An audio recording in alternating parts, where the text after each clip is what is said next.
Good evening. Welcome to Hawkesbury City Council's ordinary meeting of the 15th of November 2022. Hawkesbury City Council acknowledges the Darug and Darginjung people as the traditional custodians of the land of the Hawkesbury. We pay respect to all elders past, present and emerging, and acknowledge all Aboriginal and Torres Strait Islander peoples as the first peoples of the country. I will now hand over to the General Manager. Thank you, Madam Mayor. Members of the public attending the meeting are advised that in the event of an emergency, you will be asked to proceed in an orderly manner to the nearest exit following the guidance of our warden. I would also like to advise that in accordance with clause 5.33 of the Code of Meeting Practice, meetings of the Council are recorded. In the terms of the Privacy and Personal Information Protection Act, this may involve the recording of personal information provided at the time of the meeting. The recordings are made to assist staff in compiling the minutes of the meeting and to enable the podcasting of Council meetings. The provision of any information that is recorded is voluntary. If any person does not wish to be recorded, they should not address or request to address the meeting. The recordings may be made available to other persons where such access is in accordance with the relevant regulations. The recordings are stored on Council's record management system. Meetings of the Council may be separately recorded with the prior authority of the Council. For the benefit of those persons who will be addressing the Council tonight, it is expected that you will refrain from making any insult, allegation or personal reflection against any person present or not at this meeting. This request relates to both your address to Council and in any answers given in response to questions from councillors. Finally, it is also requested that any person participating in or attending the meeting has a mobile phone, that they turn it off or turn it to silent. Thank you. Timely. Thank you, General Manager. Are there any declaration of interests? No, then I'll just read out my two small ones, item 186 and item 192, which are both less than significant non-pecuniary. So I'll be staying in those items. I can see we have a full chamber, so there's no apologies. Can I please have someone to move the minutes of the last meeting? Thank you, Jill. Councillor Reardon. Thank you, Councillor Connolly. All in favour? Thank you. Carried. We have no agenda items this evening subject to public address and no condolences. So let's get on with our meeting.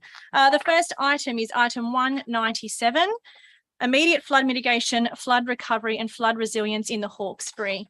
Now, this is the mayoral minute that I've been spending some time over the last few days putting together. Sorry about its late arrival this afternoon, but I did want to get it right because I believe that it's really important to show our residents here in the Hawkesbury that we have been advocating on their behalf and that we have been advocating relentlessly. And I think that this document puts it together quite succinctly into how much we have asked the state and federal governments to step up and help our community. Now, as I say in the background information, there is no doubt that the rest of the state is going through significant natural disasters as we speak. There's significant flooding throughout New South Wales and, of course, other states as well. But I think we are a little bit different here in the Hawkesbury. We have had repeated flooding over the last few years. And I think that our message that we're trying to convey predominantly to the New South Wales government, you'll see there is one element here, though, to the Australian government, is not necessarily being heard as much as we would like it to be heard. Now, the people of the Northern Rivers up in Lismore have received significant attention, and rightly so. They absolutely deserve everything that's coming their way in terms of any assistance. But as the mayor and as a leader of our community and as elected representatives sitting here on the floor in front of me, I know that you'll feel the same, that we deserve that attention as well here in the Hawkesbury. By the New South Wales government's own documentation prior to this period of flooding, we were identified as one of the most dangerous floodplains in New South Wales, if not all of Australia. That is the government's own language in their documentation. Now, that alone should raise alarm bells when we start writing as a council body to the state government to say that we need their help. Now, if you have a look at the table that I have added there, which starts on page 4 of the supplementary item, we discussed the long-term flood mitigation, which of course is the raising of the Warragamba Dam wall, and I don't want that to be part of our debate tonight. We've discussed that. We have a position as a council, Let's move on from that tonight. What I think is more important is the immediate term flood mitigation, flood recovery and flood resilience requests for help that we have been asking the state government for since the first major flood back in 2021. As you know, we had the minor flood in 2020. But the significant damage to our community started in 2021. And if you have a look at that table there, since the start of that flood and ongoing, especially throughout this year in 2022, there have been numerous amounts of correspondence to the state government. And just for the record verbally, so it's not just here in documentation, I'll quickly list those requests that we've been asking for. Now, that's some information and some planning guidelines around riverbank restoration. We still now, this far into our situation, do not have planning guidelines for private property holders to be able to retain their riverbanks. Now, they know they have to do that at their own expense. They understand that, but they don't have the legal guidelines to allow them to retain their banks. And that is just not good enough. The repair of the Cornwallis drain, which we know has now become a very significant issue for our farmers down on the floodplain. We're ready to go, and I will stick up for the council staff when they have done their job. They have got those designs ready to go. We are ready to press the tender button. We just need clearance and assurance from the government that they are going to pay the cost of that repair. The ability for council to apply an emergency management charge. This was denied by the government, yet allowed for Blue Mountains Council. I can't reconcile that. I can't understand why we have been denied that. And a request for an additional $3 million to fund repairs of parks, reserved and council-owned riverbanks. The minister had called the previous mayor to arrange a meeting, but the meeting has never eventuated. The use of the Warragamba Dam for immediate flood mitigation. Now, the General Manager and I went and had a meeting with the Water Minister back in October, which has amounted to nothing. We went all the way in. We're significantly loud advocates on behalf of the Hawkesbury, and we haven't had anything that was promised to us delivered. The betterment funding to improve the resilience of our assets. It's an insufficient amount of money. That one's from the Australian government there under the joint funding arrangements. The request to fund or deliver immediate repairs to the Pitt Town evacuation route. Now, this one is part of the Upper House inquiry's recommendations. The New South Wales government has put out a response to that, which you all got a copy of over the last few days, to that Upper House inquiry, supporting it in principle. Well, I'm sorry, as the 12 of us sitting here and living here in the Hawkesbury, our community needs that money on the ground now, and that evacuation route needs to be sorted out before we have another flood. If you go to the next page, expedited delivery of the improvements to the evacuation routes. Again, we need more than what was actually given to us. If you look at the documentation we previously had, there was an emphasis on the Penrith area. We need an emphasis here in the Hawkesbury. And the recent documentation, fair enough, they haven't been able to respond over the last few days, but I wanted to include it on the list to show the level of advocacy that we are doing here as Hawkesbury City Council for our community. And that is inclusion in the $50 million pothole repair program, which proudly we've stood by with Wallandilly and Blue Mountains councils to say that we sit on the fringes of the metropolitan area and we deserve recognition for this as well. And of course, inclusion in the buyback scheme, which is also a separate pool of funding to raise people's houses who live on the floodplain and want to stay, and also to build their houses back in flood resilient material rather than in material that will just fall apart again on another flood. I think that last one there, which is something that has been quite topical recently in the media with the announcement for the Northern Rivers area, we need inclusion in that immediately. And I'm very strong about that because the stories that I've heard from people who live on the floodplain or live here in the Hawkesbury and have had 3-4 times they've had to clean out their house. The trauma, the effect on mental health that people are going through, they just can't do it again. So if you see, all of that leads to my conclusion of writing to the Premier. And I know you'll think, well, we've written all these other letters and we haven't got anywhere, but I think we need to ramp this one up a little bit as a collective. Write to the Premier and demand that he come personally here to the Hawkesbury and sit with us, as well as the state member, Robin Preston, and listen to our concerns and address them and give us an answer. Because we can't, as elected representatives, just sit here and have no acknowledgement and no response to our correspondence. I therefore present this mayoral minute and I open the floor for any further comments. Councillor Sheether. Yeah, thanks, Madam Mayor. It's really, I don't know what to say. When you go back as far as the first floods, and we have had a lot of support in different areas, but with things like the washout at Cornwallis, that's something that affects a lot of people, and if it was Parramatta Road, it'd be fixed. It really would be, but it's not. Just something else on page 4. This the New South Wales Parliamentary Select Committee. Apparently, they don't know we've been a city for 30 years. Requests from Hawkesbury Shire Council to remediate redeem riverbank erosion. So there's a task force sitting there talking about us and don't know who we are even. That's concerning.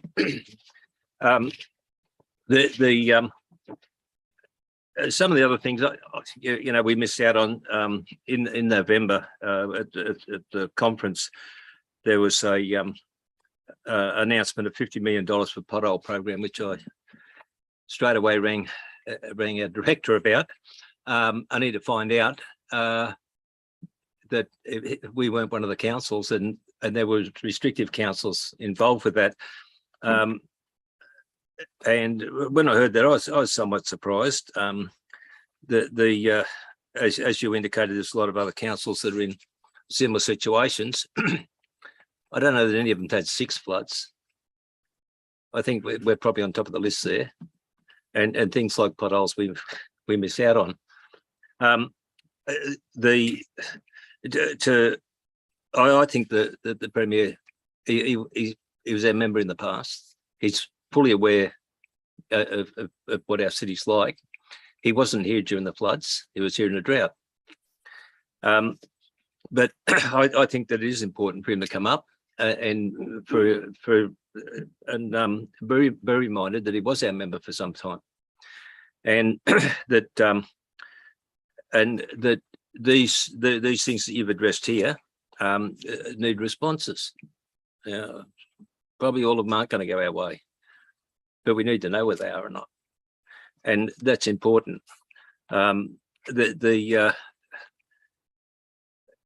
situation where we've got expectations, or the community has, to get projects done, as indicated in the report here, we can't fund them on the basis of a promise. There's one area here where it indicated the $15 for landholders that was rejected. I can understand that, but somebody's got to do something.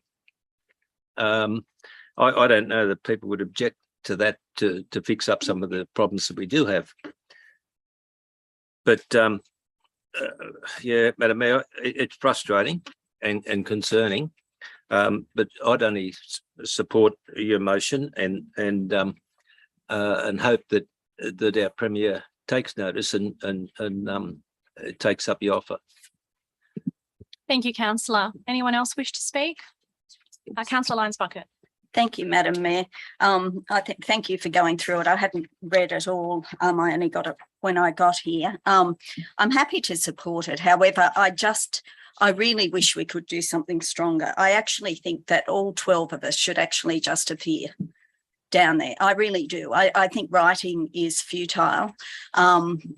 I don't understand it. I mean, does anyone have any reason why we are being ignored? I don't understand it. It's pathetic, and it's a real slap in the face to every resident in this community. And I don't understand why Mr. Perrottet would turn his back on us in that sense. And I find it really frustrating, because as an independent councillor, I've often had said to me that there's nothing I can do because I'm not attached to a party. Well, here's a clear example of being attached to a party makes zero difference. There's no advantage in it when we're being ignored, such as this. But that it is insulting to our community that is suffering repeatedly. And I can't understand why it's us as I see the Premier on the news all over the place. He's at every other flooded thing in helicopters and popping out to see people. So I think that unless we're going to either maybe go with some sort of media release, which I think you may be planning, or if we actually appear in person, I just don't think the message will get through. But I am happy to support this as it is. I am also a bit sad, I guess it is, that we have lost some years in our persistent advocacy around flood evacuation routes because we haven't been pushing as much as we should have when that started in 2017. We could have been pushing a lot harder to get ourselves into that mix, to make sure that we were, and not just Penrith, but that we were the people that were going to be getting some of the evacuation routes. And without a floodplain management committee, we lost that direct advocacy that we had had previously. With regard to the disaster recovery funding, that was a very big topic at the local government conference. So clearly most councils are having quite a bit of an issue with having how the funding is given. So I think any efforts that are made to improve how that is carried out are really good, that we can push for those.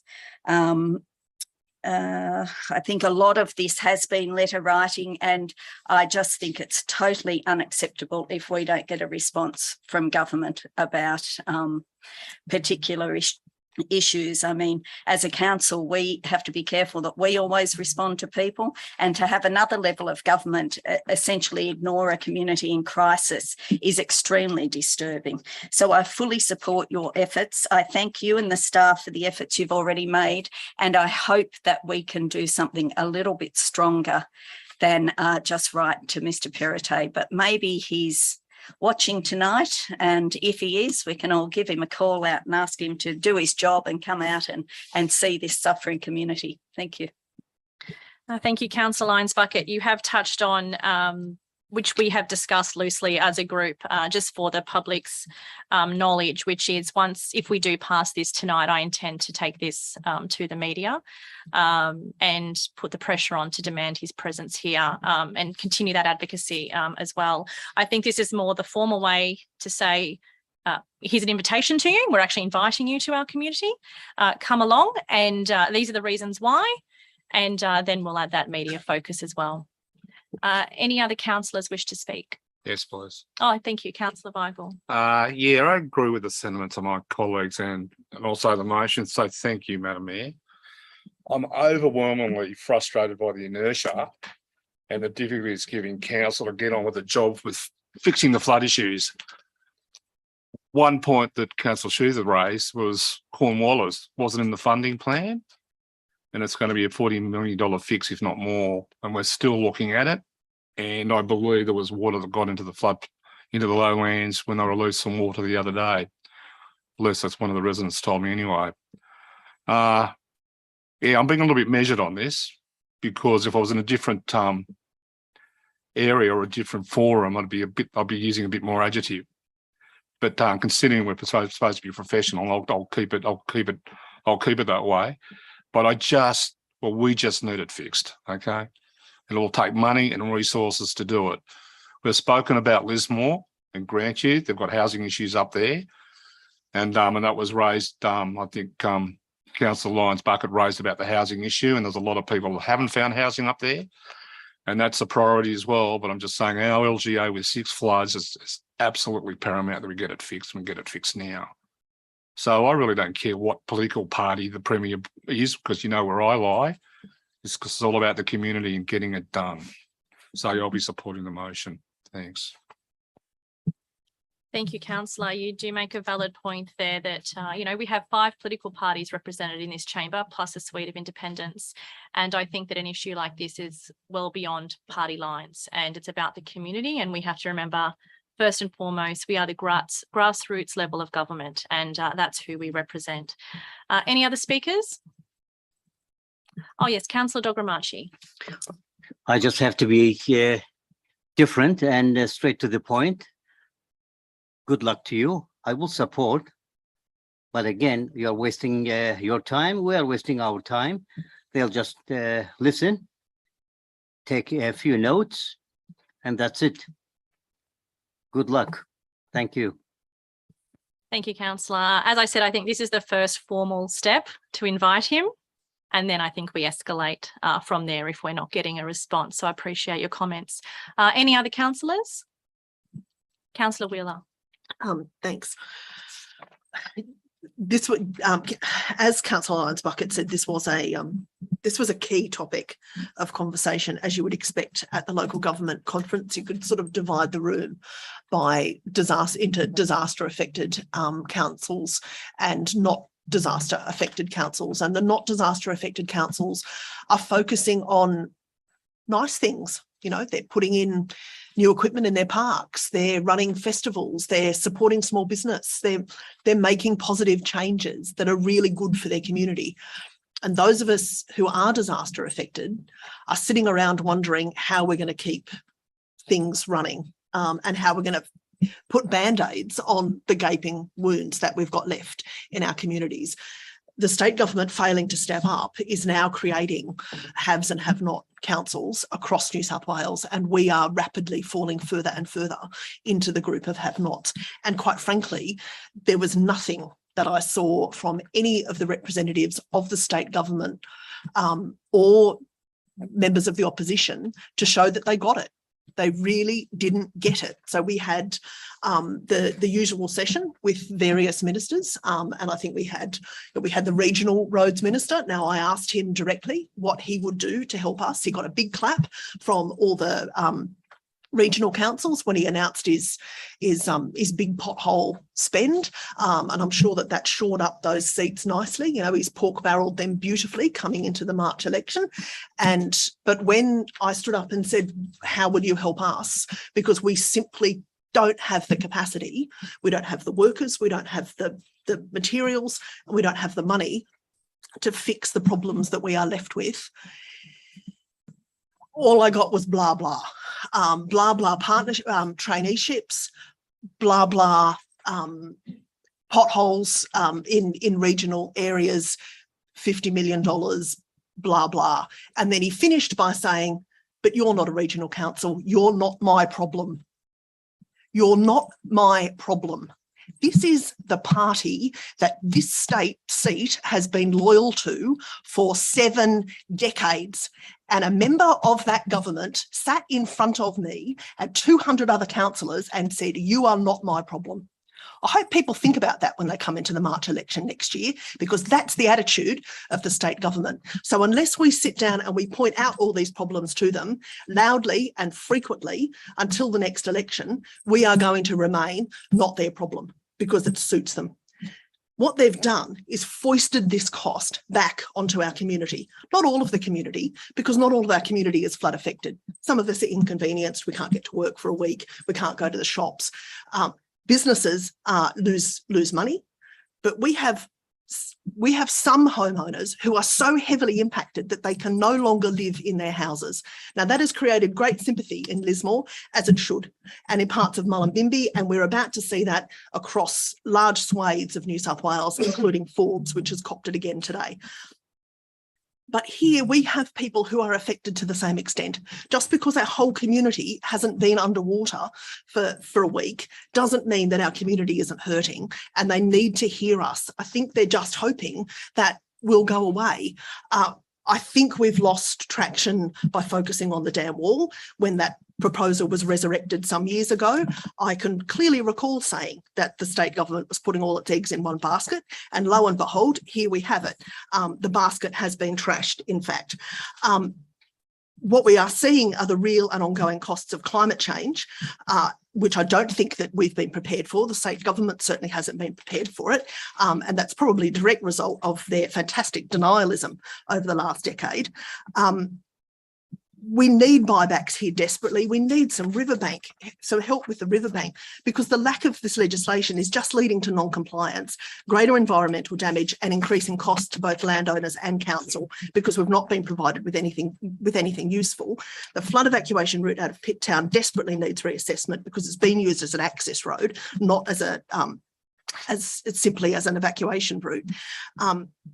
But we also, I think, need to emphasise the fact that this isn't a matter of magnitude for us. This is a matter of repeat.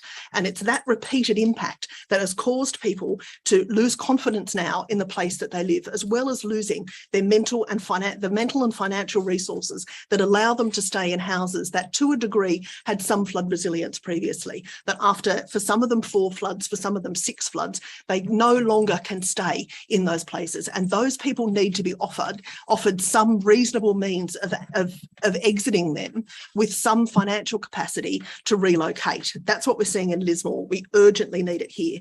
I'll support this motion. Can we stop talking about the bloody damn wall and just focus on helping our people? There's no need for that to be dropped in the background of everything.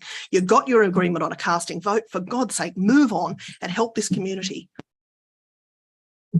Thank you, councillor. Any other remarks wish to be made? No? All right. I thank councillors for their contribution, and I do hope that as a group, as a collective, we can step up our advocacy and let the community know that we are consistently working for them. We're not just writing a letter and putting it in the bottom drawer. We are going to continue stamping our feet and screaming until we are heard. I'll therefore put the vote. All those in favour of the mayoral minute, please raise your hand. In favour, Councillor Reardon, Councillor Weigel, Councillor Sheether, Councillor Connolly, Councillor Kotlash, Councillor Calvert, Councillor Dogramachi, Councillor Juric, Councillor Lyons-Bucket, Councillor Wheeler, Councillor Zamprogno and Councillor McMahon. Carried unanimously, and I thank you all for your support, and I will keep you in the loop as that advocacy continues. Next, we'll adopt the items on block. That is items 182, 183 and 189. We'll move the confidential on block items in confidential. Can I have a mover for that, please? Councillor Reardon, seconder. Councillor Calvert. All those in favour, please raise your hand. In favour, Councillor Reardon, Councillor Weigel, Councillor Sheether, Councillor Connolly, Councillor Kotlash, Councillor Calvert, Councillor Dogramachi, Councillor Juric, Councillor Lyons-Bucket, Councillor Wheeler, Councillor Zamprogno and Councillor McMahon. Okay, we'll now proceed in the order in the business paper. Item 181. Leave the recommendation. Thank you, Councillor Connolly. Seconder, please. Councillor Kotlash. Wish to speak, Councillor Connolly? No, it's okay. Councillor Sheether? Yeah, thanks, Madam Mayor. In relation to the ordinary meetings, there's a recommendation to either be the 14th or 21st November. The local government conference is on from the 12th to the 14th. And sometimes that's quite involved for the councillors that are involved. To have a business paper that particular week would be uncomfortable. I'd suggest that we go to the 21st of November rather than the 14th. Did you want to discuss that, Councillor Connolly? Yeah, I kind of assume we were leaving that in case something changed, but that's fine.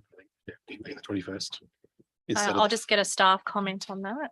It's got in there that the mayor or the general manager can change it if required anyway. Through you, Madam Mayor, that was the date of either the 14th or the 21st was designed to directly avoid the conflict that Councillor Sheether has outlined, so that I don't foresee that would be any need to change the recommendation. Okay. Thank you. Any other speakers? Councillor Wheeler. Thanks. I'm still not convinced that we are meeting frequently enough, and that the drop to one, I didn't support the drop to one meeting a month at the time, and I can't support it now. I also, a question, we used to have a separate meeting to adopt the operation and delivery plan, and that seems to have dropped off the radar. Can I ask what's happened to that? That used to be the subject of a meeting by itself. I'll hand that to staff, Councillor Williams. Madam Chair, yes, they were called extraordinary meetings, and you can't call an extraordinary meeting unless there's a process of going through that. So they're now fitted into the council meeting dates that are listed in the attachment 1. So they're just sucked into the general meeting. Yeah, so they're just part of that general council meeting. Yes. So we only have one meeting that month, and it's got to deal with the operation and delivery plan when it comes, which I really don't think is satisfactory. And I know that by 11 o'clock we'll be at the eye rolling. I saw the eye rolling when councillors observed that some of us had called things up. I'm sorry that democracy is time consuming and inconvenient, but that's the way it goes. So I'm going to move an amendment that council return to the previous schedule of the second and last Tuesday of each month, with the exception of school and public holidays. The seconder for that, I'll second Councillor that. Lyons Bucket. Wish to continue speaking, Councillor Wheeler? Sure. And I don't have much hope of this getting up, but we are not paid to have swift democracy. We don't make, this is the place that we make our decisions. We should be doing it in a deliberate manner where we can discuss issues and the public can have faith that we have given our time and energy to making those decisions. Now, we've got an extra meeting this month, which I think is, you can see that that this additional meeting is quite full. I'm assuming that the next meeting will be quite full as well, in order to get us through to the end of the year. I resent sitting here trying to make a decision on an issue and feeling like listening is an inconvenience, that people being able to speak is too time consuming. That I also feel we meet often, our meetings last for too long, which I don't think helps our decision making capacity either. I don't know that we have gained anything by dropping the number of council meetings. I didn't support it then. I can't support it now. Thank you, Councillor. Anyone wish to speak on the amendment? Councillor Sheether? Yeah, thanks, Madam Mayor. I agree with the comments of Councillor Wheeler. The meetings we've had have gone late, and it's not fair to the issues we discuss. The effort the staff goes to put those in when we're discussing stuff that people probably feel that they would be in a better place in bed. It certainly doesn't worry me if we're at 3 o'clock in the morning. I don't normally go to bed early anyway, but there's other people and that around the table that probably don't stay up that late. And I don't know that you make decisions well when you're tired. And aside from that, and I know there's a financial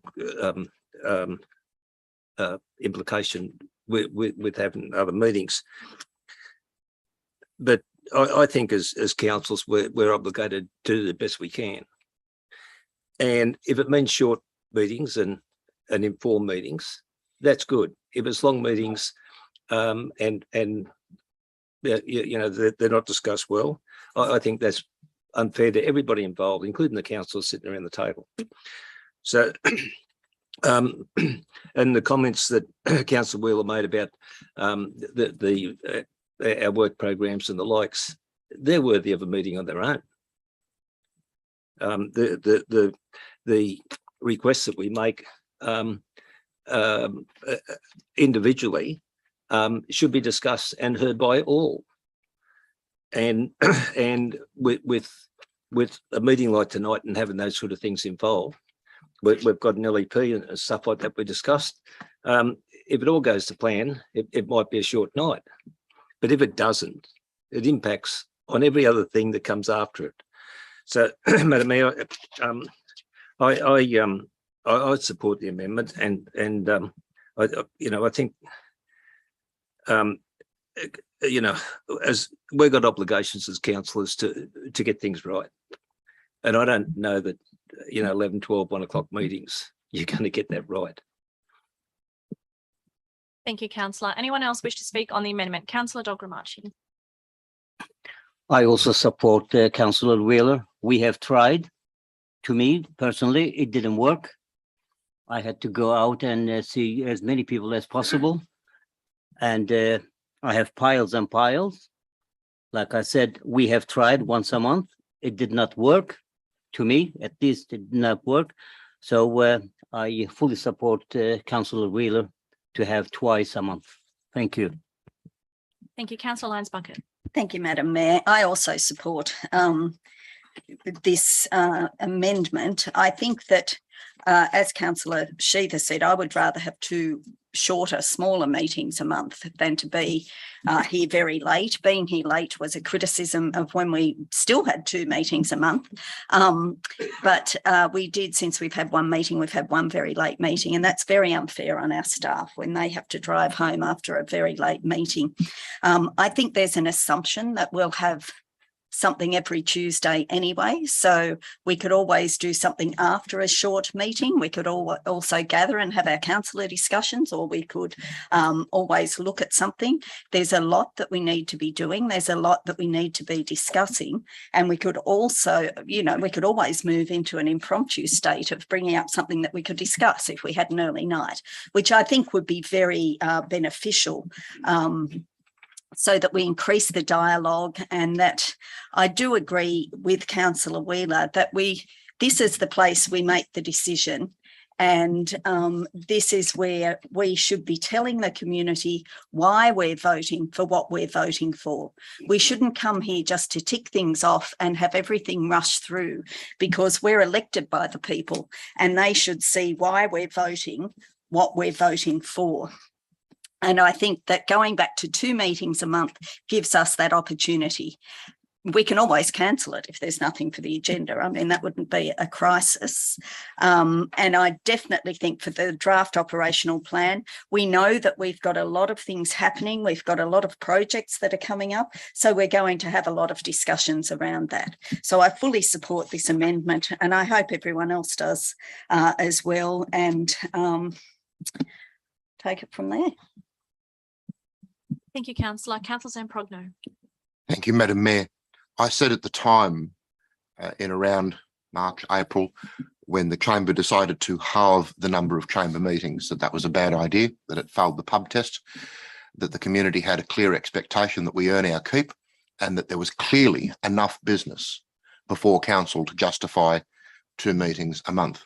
That remains my view, and I'd ask councillors who were prepared to vote for the reduced number of meetings what kind of feedback they got from the community.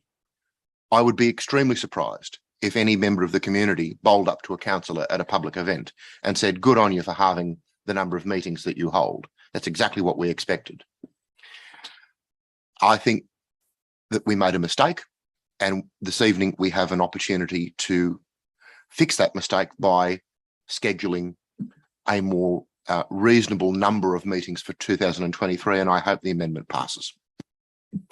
Thank you, Councillor. Councillor Connolly. Thank you. I'll speak against the amendment. I guess it's probably the appropriate time to rehash this, but it's almost disappointing we have to do it again so soon. I think that, as we said at the time when we went to this schedule, that we're just bringing ourselves in line with almost every other council in Sydney. We're bringing ourselves in line with every other board structure I can think of for any community association I've ever been a part of, any not-for-profit. All those boards meet monthly because that's appropriate. That strikes the right balance between governance and trying to get involved in management. So I'm quite happy to stick with it. I also said at the time that, you know, the reality was if we had too much on, that we could always have a second meeting. And I don't think until this month that's ever been required. And we can see this month that works fine. So I can't see why we would go and change that. None of us can speak for the staff, but this was a staff recommendation in the first place to move to monthly. So I don't think that we can sit here and say we're being unfair to the staff and they should come back twice a month, because that's what they would prefer without having asked them. One comment I do agree with, though, is that sometimes we've gone quite late. I would actually be very much in favour of stopping at 11 as per the code of meeting practice. If we get to 11 at a particular meeting, we stop and come back the next week. I think that's probably going to lead to better decision making. And actually that would result in us having 2 meetings a month when it's required and not when it isn't. So I think the current system's working. Thank you, Councillor. Councillor Kotlash. Thank you, Madam Mayor. I'm speaking against the amendment as well, but I'd like just to ask a question. Councillor Lyons Bucket said that if we adopt the second and the fourth Tuesday of every month, that if we don't have an agenda item, we can cancel those meetings. I just want to seek some clarification, because my understanding was that that was not the process. You had those meetings and it was quite a big deal to actually cancel them. Can I get some? Yes, thank you, clarification? Councillor. Thanks, Madam Chair. Yeah, my understanding is that once you've allocated the meetings, that the meetings would need to go ahead. Thank you for that. I agree with Councillor Connolly that if we do indeed need extra meetings, then if we keep the monthly cycle that we have, we just can go to have extra meetings, and that way we are efficient. We do our business in the most efficient way. If we go back to having 2 meetings each month and they're very short meetings, that isn't an efficient way to run things. So I think we should keep on with the 1 meeting a month. We have the same amount of business that we have to get through, but we just do it more efficiently. And I think that we owe that to our community as well. Thank you. Councillor Calvert. Thank you, Madam Mayor. I speak against this amendment. Several years ago, the state government took away from us the need for councillors to look at DAs, and council meetings up to that stage had been full of discussion about the DAs that were coming through. And when that was taken away, much of our business was taken away with it. So I think the concept of moving to once a month has actually worked very well.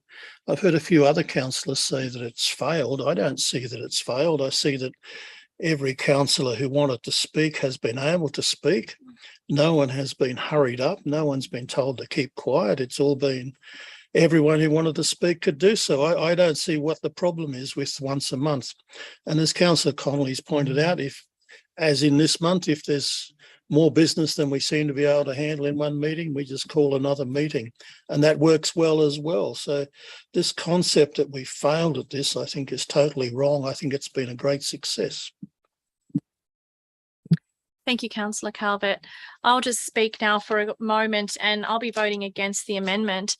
I fully believe that the change to monthly meetings hasn't had the most dramatic effect that has been discussed tonight by those supporting the amendment.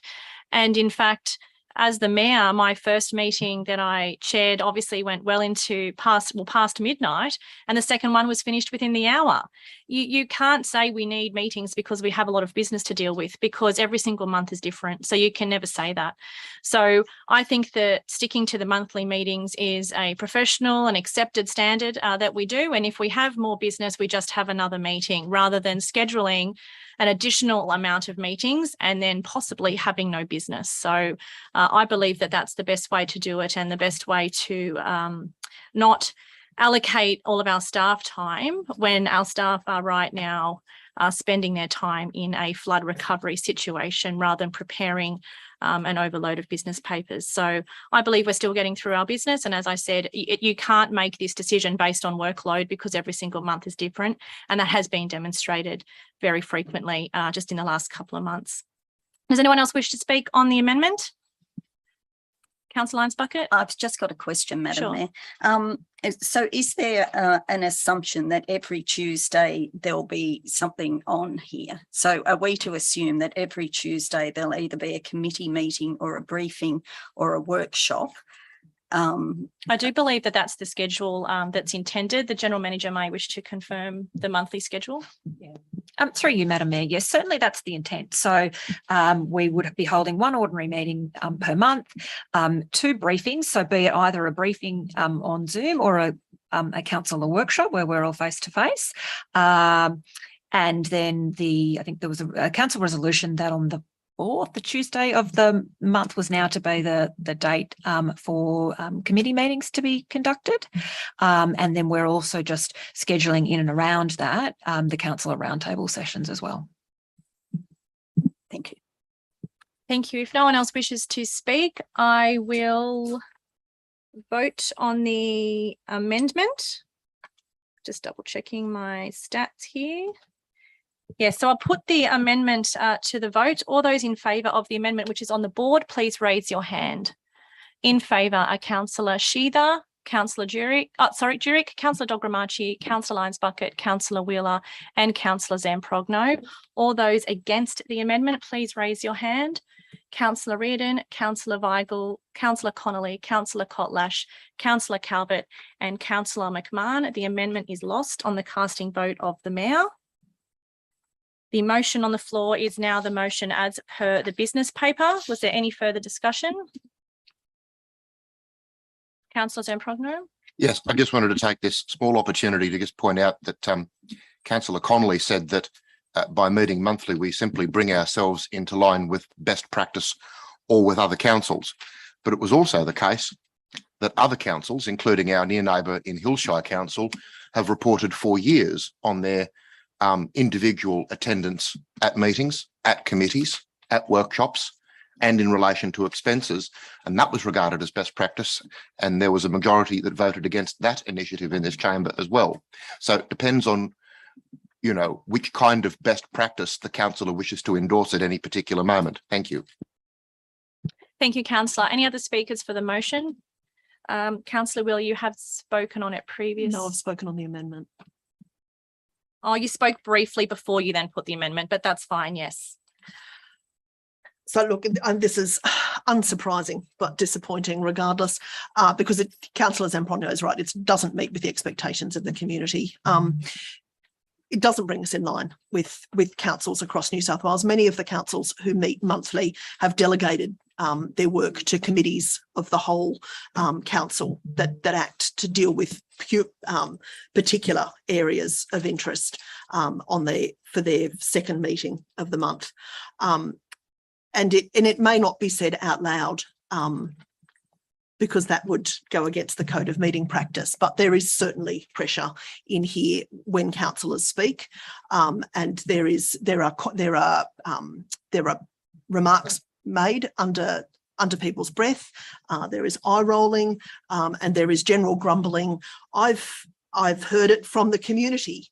I've heard it when I've been into other professional spaces that people have whinged about how members of this council have whinged about how long council meetings take because some people just keep asking questions, was the quote that I was given not that long ago.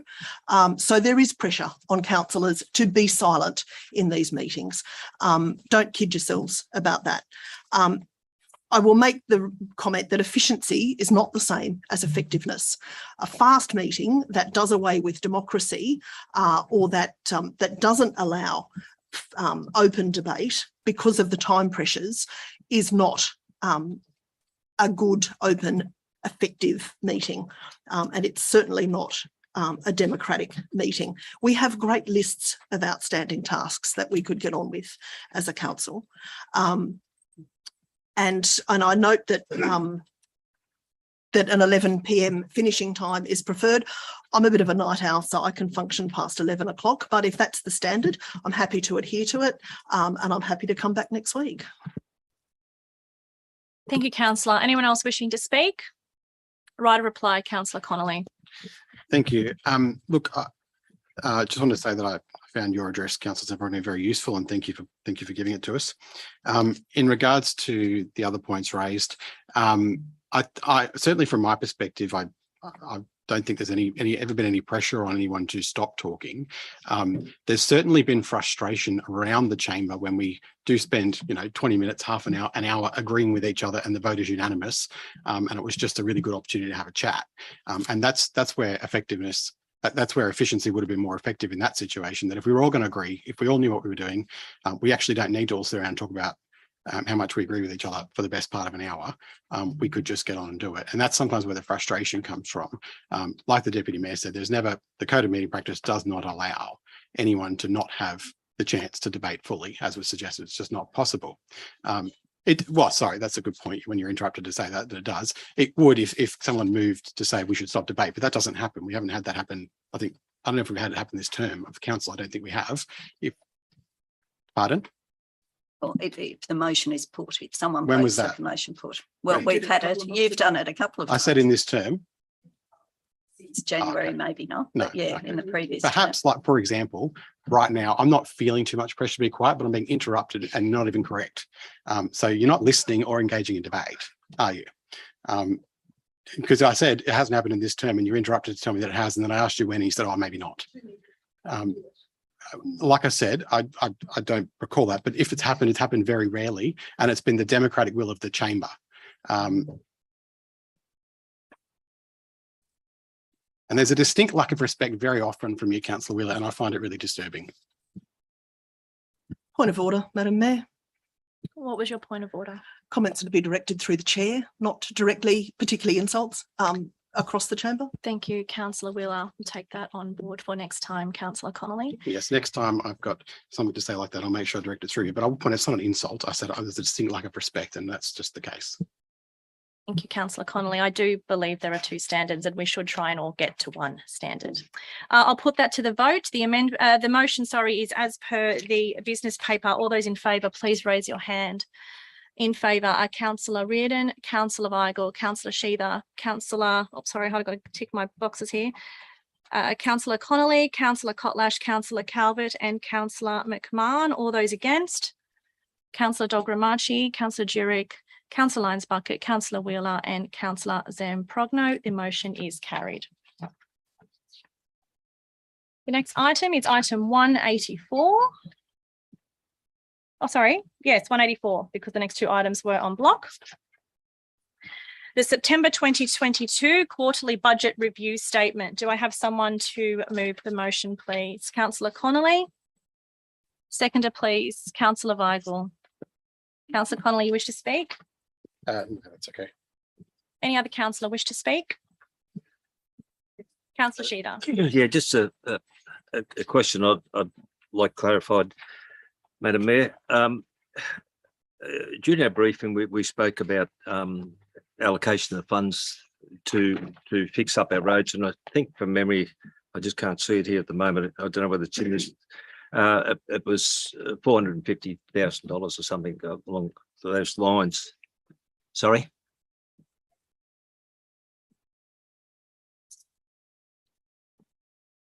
Yep.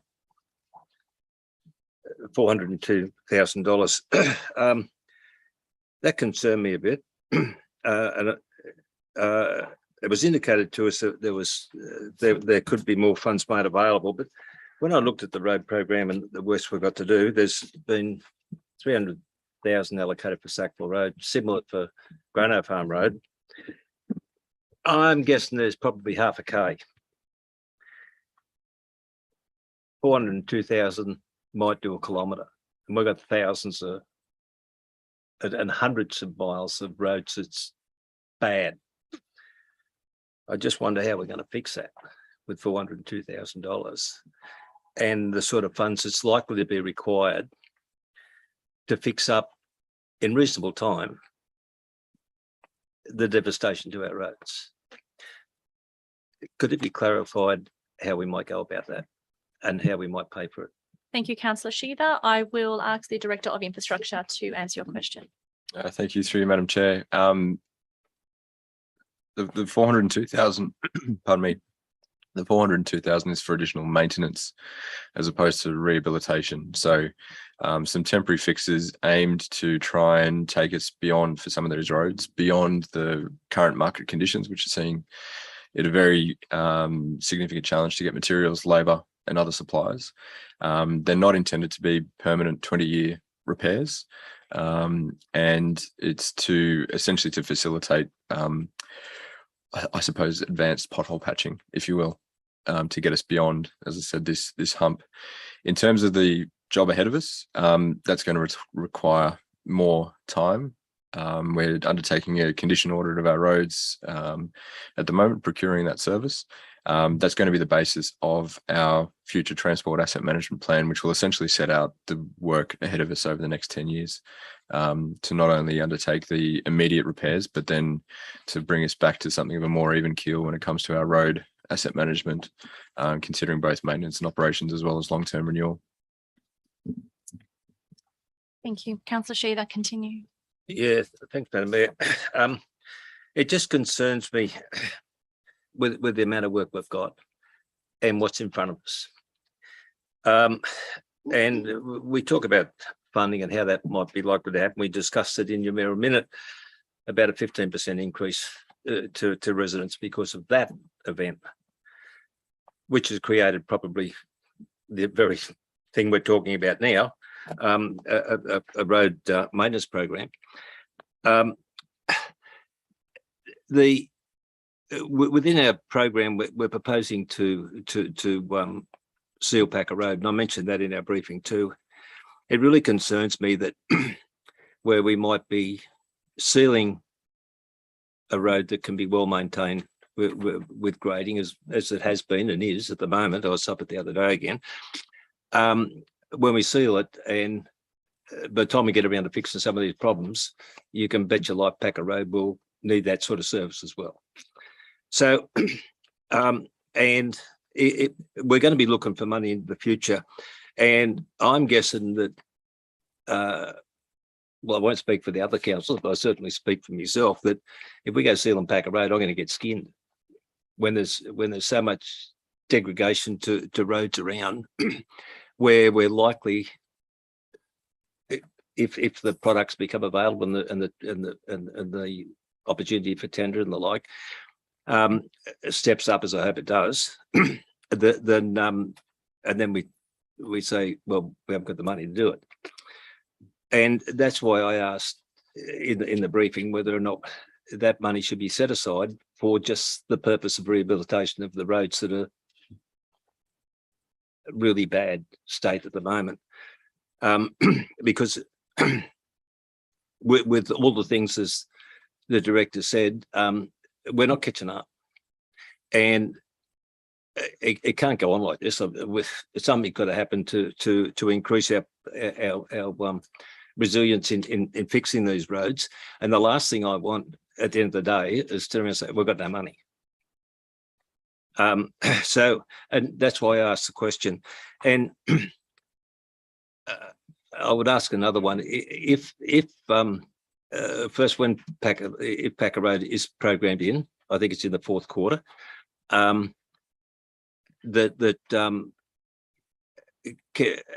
late can that money be redirected for the purpose that I'm talking about, if it's to happen? Thank you, Councillor Sheether. I will direct that question to the Director of Infrastructure, but I do believe because it's part of the operational plan, it would need a motion, but it may not. I might be wrong. I'll leave that to the Director. Through you, Madam Chair, thank you. Yes, it would most likely be dealt with through a quarterly budget review process, and essentially Council would resolve to revote the funds into another project or program.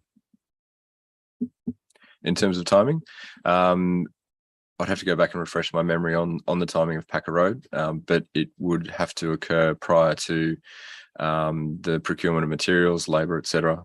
So generally something in the order of 2 to 3 months lead time. Thank you, Councillor. Anyone else wishing to speak on the item? Oh, Councillor Dogramachi. Yes, thank you, Madam Mayor. I don't know where to start. You all know my feelings about, especially the sewer matter, which was a confidential meeting last week. Now, my question is that I gave my word to, especially to Councillor Zompronio, that I would keep that meeting confidential. Now, what happens that if I decide to go public? That's my number one question. Shall I carry on? Did you want that answered first, or you want to just Yeah, finish please, speaking? if But somebody could I'm sure answer you're me. aware, Councillor, that you have obligations in being a councillor under the Local Government Act, and of course under the Code of Conduct, about ensuring confidentiality is kept when we are in a briefing. Before we are briefed on information, that will then come to a business paper. That's the point when the information becomes public. But what happens to transparency? The people out there, ratepayers, don't they have any right to find out, how much certain people, certain directors have wasted the incredible amount of money? I don't know the reason. There will be a time when that item comes to the chamber, and that's the correct time to debate that issue. Councillor. Any idea when? It'll be before the end of the year. Okay. The next question is that Of course, we are behind work. I don't know what's going to happen. The other question is that, if I may ask, Madam Mayor, why my inquiries have been stalled and I'm not getting, as a councillor, I don't know whether I'm allowed to receive answers to my questions. For example, one of them was the hot topic, then Pittown Road, which I have the email saying that the work was done from Windsor Road all the way to Charles Street. Councillor, I will just remind you that you do have to speak to the item on the business paper. Okay, Thank all right. If it's on the work again, we were told that certain departments could not find workmen or companies, to carry out the works. If I may remind 6 people, I think, that I have provided a list on the 6th of June, and I have given one of the copies to Councillor Sheethers as well, for companies willing to start and complete the works, including this one. And to my surprise, well, maybe not my surprise, but hopefully, I was hoping that something would happen, but every single one of those 6 copies were lost. Again, Councillor, I thank you for your remarks, but it has to stay relevant to this item, which is the favourable and unfavourable movement of funds as distributed in the business paper. Well, in it's terms of the indirectly, quarterly it's report. indirectly related because it's money. It's the end of the day, it's money that. Councillor, we're under a very strict process by the state government about tendering or procurement, and those companies need to enter that process if they want to engage in that work. Well, I was not asked that. I was asked if we could assist infrastructure management, that section with names of the companies and individuals who were willing and able to assist. I believe those names have been submitted to the staff. Well, I was told that they were lost. Well, those companies would have to contact either the council themselves or work out the process that they need to be able to tender or put in their documentation to be a qualified contractor under our guidelines. We can't just give a job to someone on the street without them going through the Certainly, checks and balances. yeah, I understand that. I understand your frustrations, Councillor. Very much so. Yeah, Yes, I do. very much so. I don't know what's happening. Our whole community is frustrated though with a whole range of things and just getting on with the job of meeting our community expectations. I fully appreciate that, but we do have a lot of constraints right now, including a state government who's not answering our pleas for help.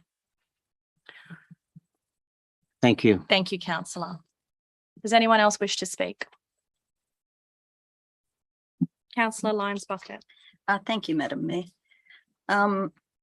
I think it's really important that we draw attention to this particular item so that the community can be kept up to date with how council's travelling and what things impact the budget and what changes occur where we either save some money or where we spend some more money. So each quarter this is reported in this format, and I think it's a really good mechanism to show the public how ratepayer money and also via all the grants that we've received, our taxpayer money, how that's currently being spent. So I thank the staff for their reporting and keeping us abreast of this in the manner that they do, because I think this is set out in a very a good way that the staff set this out is a good way to have a look at the various favourable and unfavourable adjustments, and also to have a look at the grant funding and where that's being allocated to.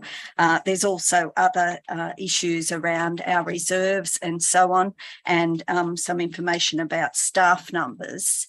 As everyone knows, we've had multiple and cumulative challenges going on for some time, and it's fully understandable that our ratepayers prioritise road and facility repairs from the disasters. That's at the forefront of their mind, and that's mainly what they focus on. But of course, in amongst all of that, we've got to continue our business as usual and still deliver the other services and upgrades that are required. So whereas we acknowledge that the public want to focus mainly on road and other repairs, we're also the recipient of large amounts of grant funding, and we've got many proposed projects which will be challenging to deliver, but we've still got to get on and do that. So I think pointing out some of these favourable and unfavourable adjustments is very pertinent in this economic climate for the benefit of ratepayers to understand. Ratepayers can see the explanations about the variations, and we can see that we have had some have to have some expenditure around sewer repairs. We've had some recruitment costs and increased costs around a restructure within the organisation. And we've had some favourable adjustments which relate to the increase in the general rates, which was from the special rate variation.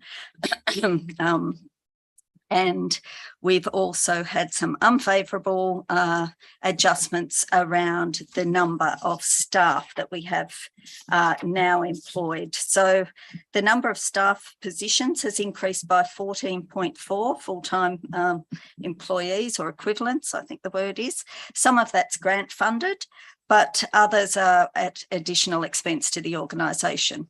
So it's imperative, as I've always believed, that we have the staff required to allow us to carry out our functions and responsibilities.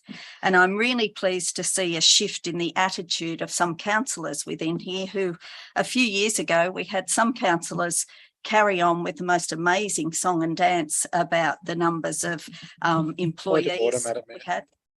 Thank you, Councillor Connolly. What was your point of order? I don't think anyone carried on with the song and dance. No, I think there's constant referrals to other councils in a disrespectful way. We could just focus on the budget.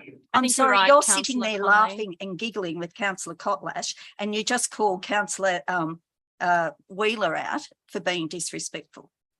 I think that Councillor Connolly, your point of order is valid. You are casting aspersions on other councillors who made valid points at the time when we were not in a disaster period. And I don't think it's fair to be calling out one councillor for laughing when you were doing it just a moment ago. I wasn't, well, I'm not sure. Let's just carry on. Those comments were directed, I believe, to me, but Councillor Lyons Bucket was looking at me, but I assume she was talking to you. So I'm not sure. I assume they were about me as well. Your point of order is held. I'm sorry, but that's a double standard to sit there and carry on like you just have when you're trying to tell me not to do it. I'm saying that you've called Councillor Connolly to account as you sat there giggling about him in two items ago, Councillor Lyons. I was not giggling about him. You were interrupting. So why don't we all just decide right now we're going to pick up our standards and carry on with our debate. Please carry on with your comments, Councillor Lyons Bucket. Thank you. So a few years ago, there was a lot of fuss made about how many employees we had, and I'm pleased to see that that resistance has now gone. So there was a lot of carry on about it, and that just simply is the truth when we tried to get additional project management staff to help us to do projects. Anyway, regardless, now we have hopefully adequate staff to be able to deliver the very big program that we have ahead of that. The other area around grant funding is an area where changes can occur, and there's an outline of those adjustments. So of course, sometimes we get other money that assists with something we've already allocated a project to, and this sets that out for the general public to see. So I would encourage people, if they have questions about what's going on with the finances of council, to contact councillors and ask the questions so that we can follow up and provide the accurate information so people understand how these things are changing as the projects evolve and as the year goes by. So we're going to have very challenging times up ahead as economic conditions shift. We know that that will be in councils as well as in businesses and individuals, of course. And again, I thank the staff for the concise and good reporting that they've put here so that people can read it and hopefully understand where their money is being spent. Thank you. Thank you, Councillor. Anyone else wish to speak? Councillor Wheeler. Thanks, Madam Mayor. Look, I think there's a few things going on in this quarterly review. And I think it's very helpful. There's been lots of comments on social media about council not being up to the task that currently faces us in terms of our ability to fund recovery, our ability to carry out that recovery in a timely in a timely manner, but also in a manner that lasts the distance long term. Everyone is instantly a pothole and road engineering expert on social media. And some of that I think is unfortunate, because what's happened with and I think, you know, in part because we've not had the assistance from the state government that we've asked for, the community is pretty depressed by the state that they're seeing around them. I think for some people, I think if they travelled a little further afield, they would see that this is not a problem localised to the Hawkesbury. Certainly we saw in the local government conference that potholes was the main conversation at every meal break. There were even show bags of pothole filler that you could bring home. So there was, you know, pothole glue, basically, with warnings not to open the black bottle, which I forgot to pass on until quite late in the evening. So these are challenges that local government is facing. And I think the only way we can move forward and give the community some degree of confidence is to be very open about how we're dealing with this from a financial standpoint. There is some good news in this quarterly review. It's not all awful. I notice we've managed to pay off what for us is a small loan, but for most people would be a fairly hefty loan. What we are seeing, though, is the beginnings of the cost of a changing and unstable climate. And they are going to continue to cost this council, where we deal with heat, flood and fire. They're going to continue to cost us money. And we really need to begin not just recovering from those isolated disasters, but really adapting and planning for the future as these become, we're not going back to the way things were. We have to be really clear about that, and we have to start preparing for what is the new normal. And I know we use that term a lot with COVID, but there is a new climate normal as well, or not normal, I think is going to be closer to the truth. I also want to make note that flood insurance does not cover the true costs of flood recovery. They don't cover our staff costs, and they don't cover our full costs of the items that we can claim. Our insurance is capped, and our expenses are well over that cap, and that leaves a hole that we're going to have to fund from somewhere. I also want to note that illegal works, when people do them, under this idea that persists in the Hawkesbury, that it's easier to ask for forgiveness than permission, have ongoing costs to ratepayers. And that adjustment for asbestos removal at Peel Park is a fine example. So not only now I'm sure that was great fun for all the people who've played there, but it's cost council a lot of money to remediate the site. And it's also left all those kids who played on that site vulnerable to a very, very miserable death years down the track. There are reasons that there are laws about compliance, and people really need to start adhering to them. Council, the increased and council we need to step up our compliance measures in order to do that. And I note that we have recently increased our capacity in that area, and we've increased our capacity in some other areas that you can see from this document, including around recovery and business improvement. Packer Road, the idea of shifting Packer Road out in order to fix Sackville Road, I think is a dangerous precedent. Those residents have anticipated that work since 2017, when we went out and asked them about the SRV with a works plan. If you reallocate that funding, you'll still be skinned. You'll just have to drive further up the hill for it to happen. The road service has deteriorated with wet weather. It's dangerous, and it functions as a fire access route and as an access route for Lower Portland and parts of Cumberland Reach during flood. I would urge you to reconsider pushing for that money to be shifted. Thanks. Thank you, Councillor. Anyone else wish to speak? Councillor Shiva, I think you've spoken. Just to clarify something. You can only ask a question. It's clarification. Okay. There's a comment made by Councillor Dogamachi, that there were some papers lost. One of them was given to me. Okay. At the time he gave it to me, I gave an assurance what would happen to it, and that's Mhm. exactly, and I followed through on that. Okay. No, thank you for clearing that up, Councillor Sheath. I appreciate that. I might just make a couple of quick remarks before right of reply.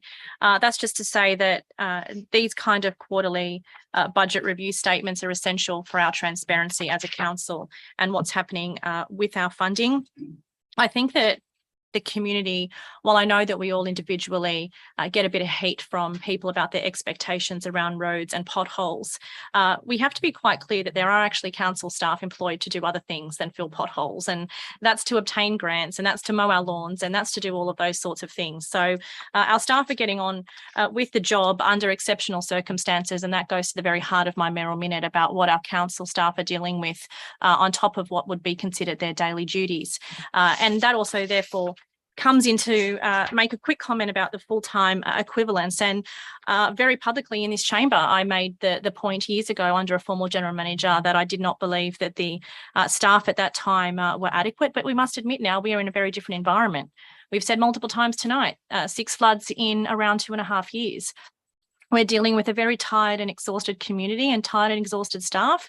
There's a lot of grant funding out there for these different positions to implement programs, and we have taken them up. And I'm proud that we have, and we are building a much better culture right now within our staff, or so I'm told. And so I can see sitting in the mayor's chair every single day, work day in this building, and that's good to see. And I think that despite the extra workload, despite the pressure being in a disaster recovery phase, that we are building a good culture here in a place that people do want to work at when you look at those figures there about full-time equivalent roles. So I'll leave it at that. If there's no further remarks, I'll go to right of reply. Councillor Connolly. Not necessary. Excellent. All those in favour of the motion, please raise your hand. In favour, Councillor Reardon, Councillor Weigel, Councillor Sheether, Councillor Connolly, Councillor Kotlash, Councillor Calvert, Councillor Jurek, Councillor Lyons Bucket, Councillor Wheeler, Councillor Zamprogno and Councillor McMahon. Those against, Councillor Dogramachi. The motion is carried. Next item is item 185, the investment report. Do I have someone ready to move something, please? Councillor Wheeler. I'll move the recommendation in the business paper. Seconder, please. Councillor Sheaver. Over to you, Councillor Wheeler. Just very quickly, I called this up because I just wanted to clarify. There's some comments in here that council will need to change some of our practices, an urgency to pursue strategies and a shift to FRNs. And I just needed to clarify that we have the policy systems in place in order to facilitate that council doesn't need to resolve to do anything else. Sorry, was that a question that Yes, you'd like please. answered? Yes, thank you. Through you, Madam Mayor. Yeah, that's correct. It's already covered off within the policy. So we've been looking to establish FRNs and invest in them for a while. We have now the practices in place ready to go. Unfortunately, in the last couple of months, we've not had the cash flow available to actually take up any available FRNs. They're not something that happens regularly, but they do happen. Sort of, I get one across my desk probably once every couple of months. So it's just a matter of waiting for that cash flow to be available to take advantage. And there's no additional risk to council from moving. It's a mitigated way? risk. Yeah. So it's a mitigated risk, but with higher return. So it's still within the policy frameworks, which is a conservative framework. Yep. Thank you. Thank you. Any other councillors wish to speak? No right of reply needed, Councillor Wheeler? No, I'll put the motion. All those in favour, please raise your hand. Councillor Reardon, Councillor Weigel, Councillor Sheether, Councillor Connolly, Councillor Kotlash, Councillor Calvert, Councillor Dogramachi, Councillor Jurek, Councillor Lyons Bucket, Councillor Wheeler, Councillor Improgno, Councillor McMahon. Carried unanimously. Okay, item 186, and I will just read my declaration into the microphone. I'm declaring a less than significant non-pecuniary interest. The form being submitted for this item is mine, but obviously no pecuniary interest. I'm just submitting a form. So does anyone want to move the motion, please? Thank you, Councillor Connolly. Seconder, please. Councillor Reardon. Wish to speak, Councillor Connolly. Anyone else? Councillor Wheeler. Thanks, Madam Mayor. Can I ask a question through you? Why are our returns still not online, and by which date will they be put online? Thank you, Councillor. I'll hand to the General Manager. Oh, sorry. Yes, I can deal with that through you, Thank Madam Mayor. The returns, I can't give an exact date to the councillor as to when they'll be online. It will happen soon. We've had some issues with the availability of staff due to leave and other things who would normally carry out that task, which is one of the reasons why it hasn't been attended to. But it will be done shortly. I suspect that they'll be able to be loaded onto the website within the next fortnight. So by the end of this calendar year, our returns will be online? Yes. Thank you, because at the moment we are not compliant. Section 6 of the GIPA Act says that mandatory proactive release of open access information must be publicly available free of charge on a website maintained by the agency. Now, this change happened in 2019. We're coming to the end of 2022. We are not compliant. It is not free and simple access for people if they have to make an appointment, see a staff member, and then stand and look at a book. I don't think anybody here has a problem with having their form online. I'll happily sit there and scan them in myself if that's the hold up. It isn't good enough that these aren't online, and they should be. I don't care whose they are. It just happens that this is the Mayor's return. I'm not raising it because it's the Mayor's return. I'm raising it because we are not compliant, and that should concern us greatly. I'm hoping that the move of this motion will take an additional point that they be online by the 22nd of December or some such date. I think I'm fine with that. Can I just ask for comment from the General Manager or Director of Corporate Services on just comment around our compliance, and if there is an issue that council should be aware of there? Thank you, Councillor Connolly. General Manager. Yeah, I'll take that. I think Councillor Wheeler is correct that this is information that should be publicly disclosed on the website. We've clearly had some resourcing issues that has led to our inability to display it. I'm more than happy to give my commitment that that'll be done by the end of the year. Thank you. Happy to add that as point 2. Yep. Happy with that, Councillor Reardon as the seconder? Yes. Okay, great. Thank you. Councillor Kotlash. Just a quick question on that. Have we had people apply to come in and access that information? Over to you. Through you, Madam Mayor. Not to my knowledge. Thank you. Thank you. Anyone else wishing to speak?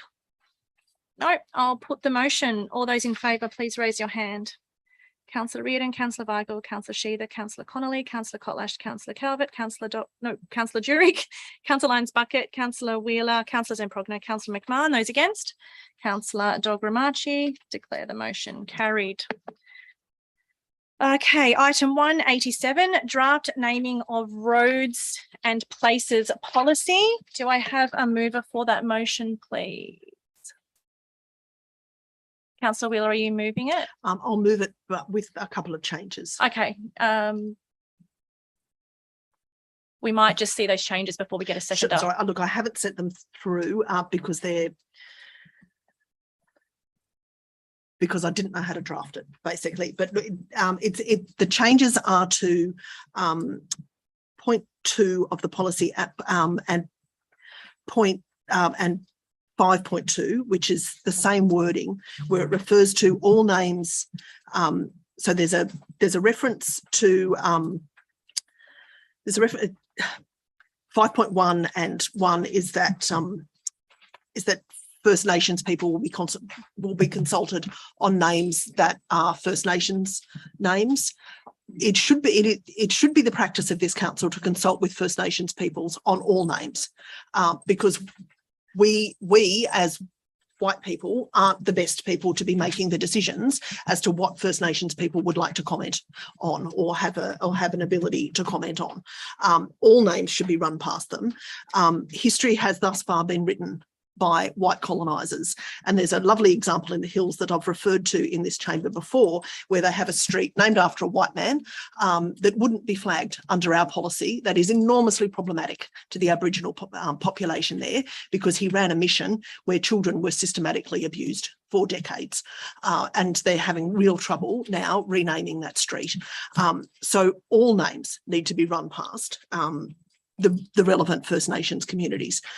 So if we could have some amendment to the policy that does that, and then when we come to point 6 or section 6, it talks about consultation as usual.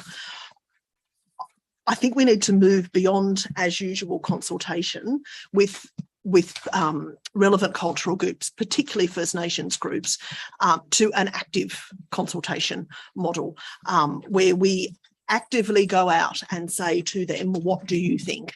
Are you comfortable with this? Not our as usual model, which basically says that we're really good at it already, and we'll just move along, and that really isn't the case. So if we could make those changes to the policy, I would be happier with it before it goes out on draft. I would be happier with it. There's also a typo in 5.3. Have needs to be removed from that sentence because it doesn't read well at the moment. I'd also like flagged in the resolution that the policy will require updating when the RAP is adopted, and that I think needs to be flagged so that it happens and it stays on our books rather than this being adopted, because it may not come back to council. If there are no public comments, it may not come back to us. The resolution allows it for it to just be passed into policy. I think we need to have a resolution so that it comes up again, whenever the RAP's adopted, so it can go into that not quite finished pile that we get each year or so and look over and decide to do something with. I'm sorry that's not as easy to process as it could be. Do you want me to come up with some words? Yeah, I think we need to. So are you happy with points 1 and 2 as they are? And then you wanted to add point 3 with the changes that you wished to make before it went to public exhibition? Yeah, look, maybe point 1 attached to this report be placed on public exhibition for 28 days with the following changes. 2, all names require consultation. Hold on, just for the staff's purposes, Councillor Wheeler, where are you referring to? Point 2? Point 2 in the policy. Yep. And which paragraph? It's the, sorry, I haven't got it. I'm online, so I haven't got it in front of me. Oh, you mean 5.2? No, well, 5.2 and 2 purpose. So second paragraph of purpose says First Nations names are to be chosen in consultation or validated with First Nations groups. I'd like that First Nations name to all names are to be chosen.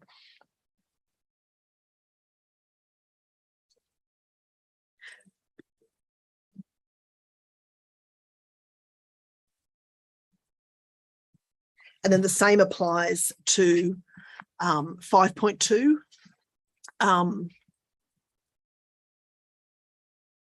Where it says First Nations names are to be chosen in consultation, which is the same. So again, to all names. And then point 6 is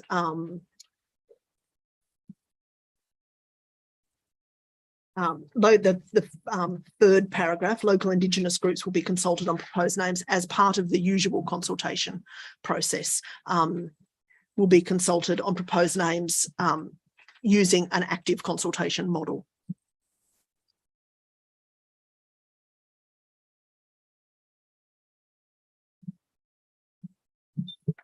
Just for clarification, is that something that we would know what model that means? Just to give the staff some clarity. I would imagine that there is an active consultation model that which involves going out and actively seeking input in a safe, supported space, rather than, because our usual consultation process is not necessarily for First Nations people, but our usual consultation processes are to advertise in the Gazette and on social media, and that isn't going to reach the people that that it necessarily needs to reach. Okay, any other changes? And then a final point 3 to the motion, that the policy be flagged for updating when the RAP is adopted. Thank you. I think the staff are aware of that now. Do I have a seconder for that then? Anyone wish to second that? Councillor Lyons Bucket. Have you finished speaking, Councillor Wheeler? Yes, thank you. Any other councillors wish to speak? Councillor Connolly. I'd like to move an amendment, which is the recommendation in the business paper, but with a change to point 2, that at the expiration of the public notification exhibition process outlined in part 1 above, the matter be reported back to council, regardless of submissions. I don't have a particular problem with anything that's been suggested on the face of it, but I don't like the idea that we're just going to make a decision with absolutely no thought at all on the floor of the chamber as to how that might actually work in practice. And I'd like the opportunity to talk to the staff that would be involved and to get their advice and to look at what that might mean before I had to make that decision, given that it was just brought up right now. I think by putting on an exhibition as is, we've had this conversation, which should flag our intentions. We can, when it comes back, if there's a submission to that to that point, that might help it. Even if there's not, we will have a chance to think and talk about it, and we can make that change when it comes back if we want to. Thank you, councillor. So just to be clear, keep it as it is, but come back no matter what. Yes. Yeah. Is there a seconder for that amendment? Councillor Reardon. Do you wish to speak further, Councillor Connolly? No. Speakers on the amendment, Councillor Kotlash. Okay, thank you. No, I won't speak on the amendment. Can I just ask a question? This is pertinent to both the Councillor Wheeler's changes as well. In the Reconciliation Action Plan, have we discussed the issue of naming? And it seems, I just wanted to know whether we've asked the Aboriginal community what they want to do. I mean, we're making decisions about what they, presumably, what they want to do. Have we had conversations around this issue? Thank you, councillor. I'll refer to staff. Thank you. Through you, Madam Mayor.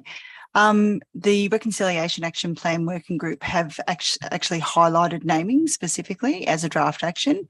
At the moment, I believe the action is worded to explore opportunities for recognition of Aboriginal cultures and histories through naming of I don't think it was actually specific in terms of sites of significance, but it was literally just to explore opportunities for dual or Aboriginal naming to recognise cultural, cultures and histories.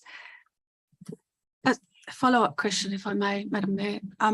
So was the I read the naming the naming policy, but just to save me from flicking through it, was that taken into consideration, and is that listed as an opportunity in the naming policy, or was it just about asking the Aboriginal community about specific Aboriginal names?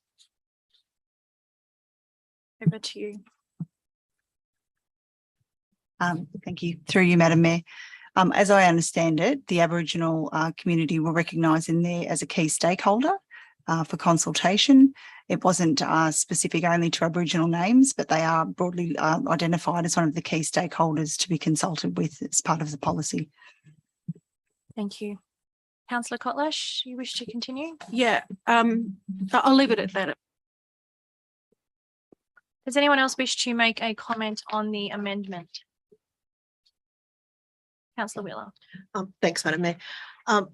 No, I refute the idea that this has come with no thought at all. Frankly, this highlights the need for council to have a reconciliation action plan in place. And I understand that it's currently with the relevant agency for approval.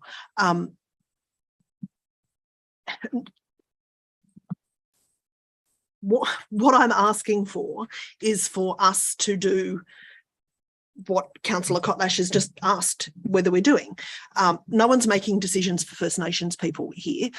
I'm asking that we facilitate their capacity to have input into those decisions and in fact make those decisions where they choose to.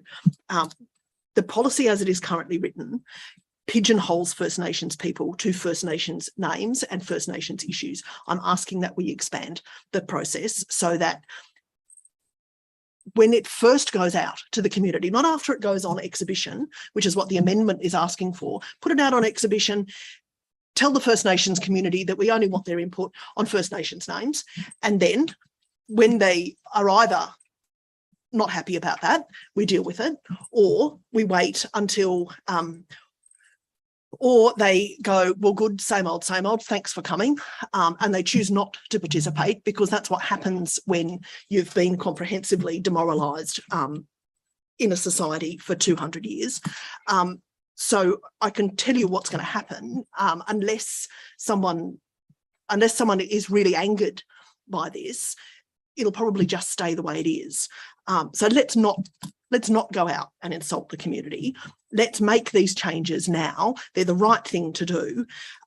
Let's open this up so that we carry out what a reconciliation action plan will actually recommend to us, which is to consult with First Nations people from the outset on all things, on what is still Darug land. It's not very efficient to send it out the way it is, frankly, and have it come back again so that we can have the same discussion that we've already just had. We have the opportunity to do the right thing from the beginning. Let's not put it off for a couple of months and then rehash it again with all the pain that potentially causes. Let's just do the right thing. We know it's the right thing. Let's just get on with it. Thank you, Councillor. Anyone else wishing to speak on the amendment? Yes, Councillor Connolly. To make the point, if councillors felt really strongly that way, we could always just defer this till next week. I think the only objection at all is coming from the fact that we just found out about this potential change in about 30 seconds to think about it. And it is a change to the document. So if there's a fear that putting it out as it is somehow offensive, then why don't we just wait seven days and have time to think and talk and do it next week. So you're changing your amendment to defer the item, or can I do that? I don't know if you can. I'm just thinking the same thing in my head as the wheels are spinning. I think we might have to vote on this amendment, and Well, then if it fails, then you will foreshadow that. Yeah, fantastic. Thank you, Councillor. Oh, you can withdraw the motion. Do you want to withdraw your amendment? Sorry. All right, well, I'll withdraw the amendment and then move an amendment if I can, that we defer it till the next meeting of council. Do I have a seconder for the deferred amendment? Councillor Reardon. Does anyone wish to speak on the amendment to defer? Thank you, Councillor Wheeler. Yeah, just to say that I can't believe that you need to think about whether consulting with First Nations people is the right thing to do or not. Seriously? What decade are we in?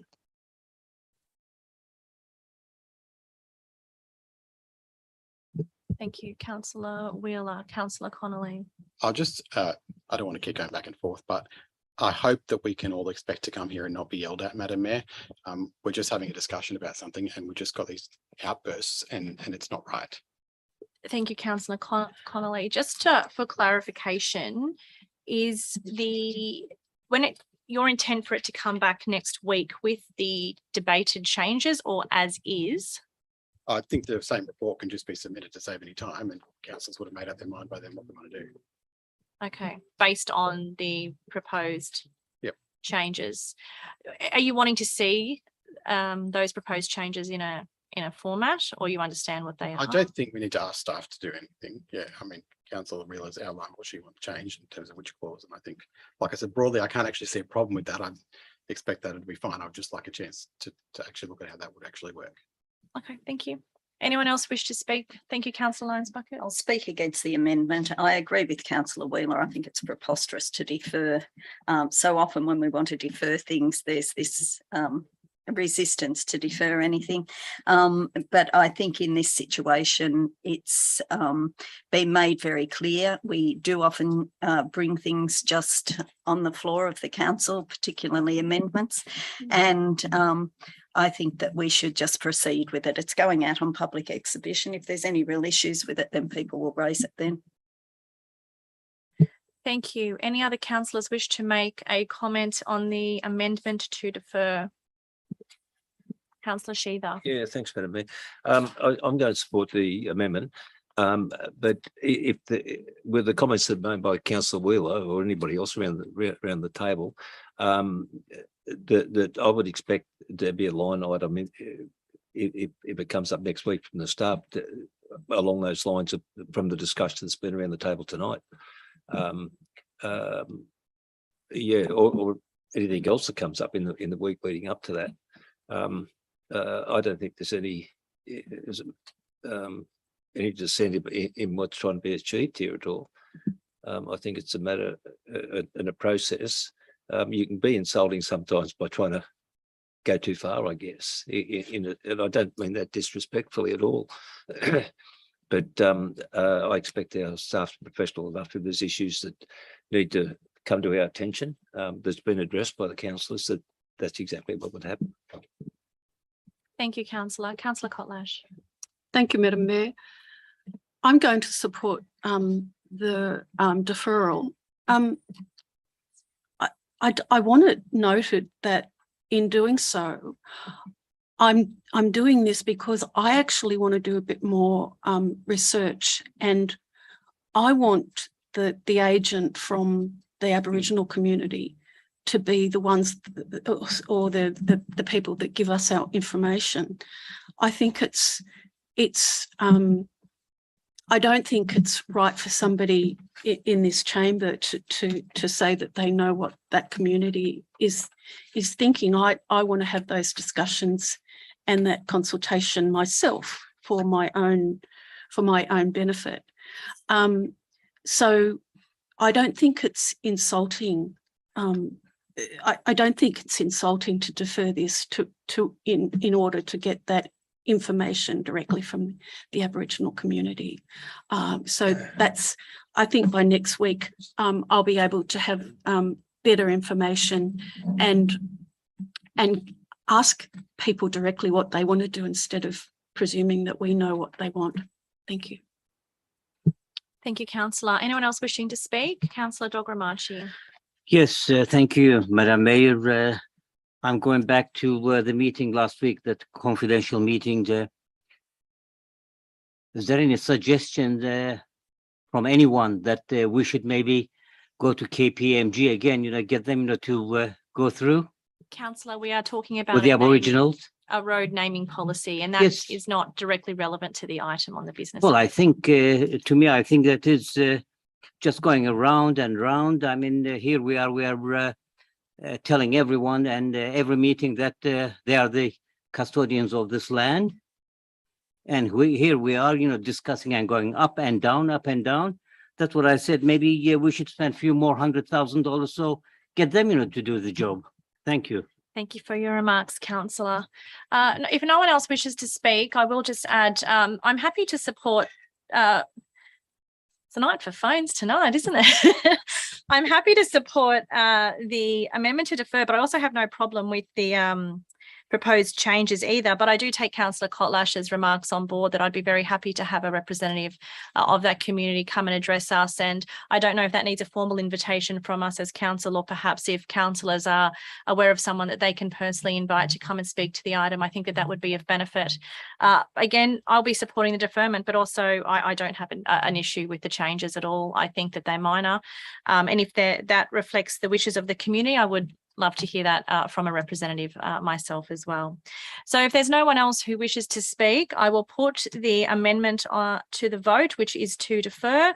All those in favour, please raise your hand.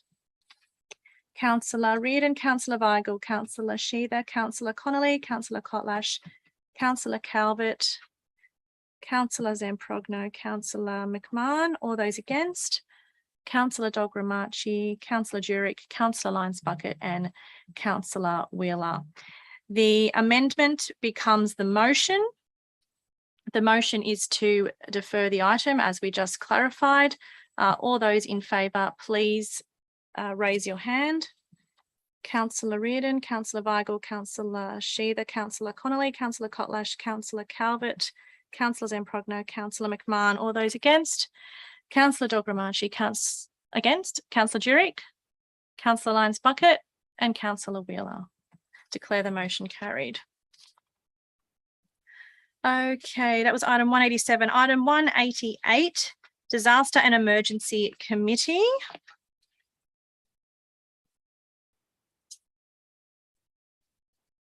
Do I have anyone ready to move the recommendations, please? Councillor Sheether. Do I have a seconder for that, please? Councillor Reardon. Councillor Sheether, you wish to speak? Yeah, just briefly, Madam Mayor, I received an email from Karen Hodges that there wasn't enough councillors that could make the date that had been set. It was, I think it come about from a question that I asked about exactly where the location of the trail was and the like.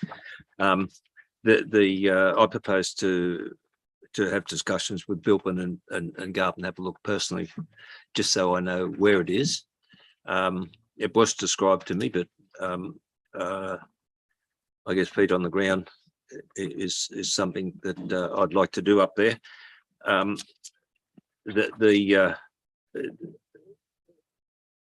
Bilpin in particular has done a lot of work to achieve that outcome, and it was good to see and hear the comments in that regard, and the work that's been done by Bilpin to achieve that outcome with that fire trail. So, Madam Mayor, I just, it's just that could you take on board and thank Karen Hodges for the work and effort she put into to try and make that available for the committee? Thank you, Councillor. Yes, I did actually thank Superintendent Hodges in an email that you should have seen a copy of. So it was reply all. So I did offer our thanks to her for trying to arrange that, and also indicated that we would all probably be interested in it with just a little bit more notice, I think. Very busy diaries at the end of the year. Anyone else wishing to speak on the recommendation or the motion? Councillor Lyons Bucket. Thank you, Madam Mayor. I was also disappointed that that was cancelled too, because I think rather than seeing it on a map, actually seeing it in person would have been really advantageous, and hopefully we still will. I just had a question around point 2 on page 59, point 2A, where it says council endorses the committee recommendations, provides feedback to the council provides feedback to the Bushfire Management Committee in respect of any fire trails that it is aware of that requires upgrades. I was just wondering, what does that mean by council in that? Does that mean councillors, members of the public? How will that mechanism play out? Director of Infrastructure, thank you. Through you, Madam Mayor, the Bushfire Management Committee has a sub-working group that looks at fire trails. So we'd feed that information back through our staff member who represents us on that working group. So who is it via you to contact if there's a trail that comes to someone's attention? It's through you that we would pass that on if it comes to our attention? Yes, that would be the most appropriate way. And then we triage it in terms of the work that's already been done to identify strategic fire trails and whether it has merit in being put up to the working group. Okay, all right. So if someone on a private property has a trail at the back or something, they can raise it that way. Okay, thank you. It was beneficial to have the information around the fire rating, and I see that the RFS has got quite a good program of promoting that on through advertising and online and so on, which is really good because probably before long we'll need that. I just also wanted to update those in the community who contacted me about their interest in participating in the floodplain management subcommittee, which we resolved to set up some meetings ago.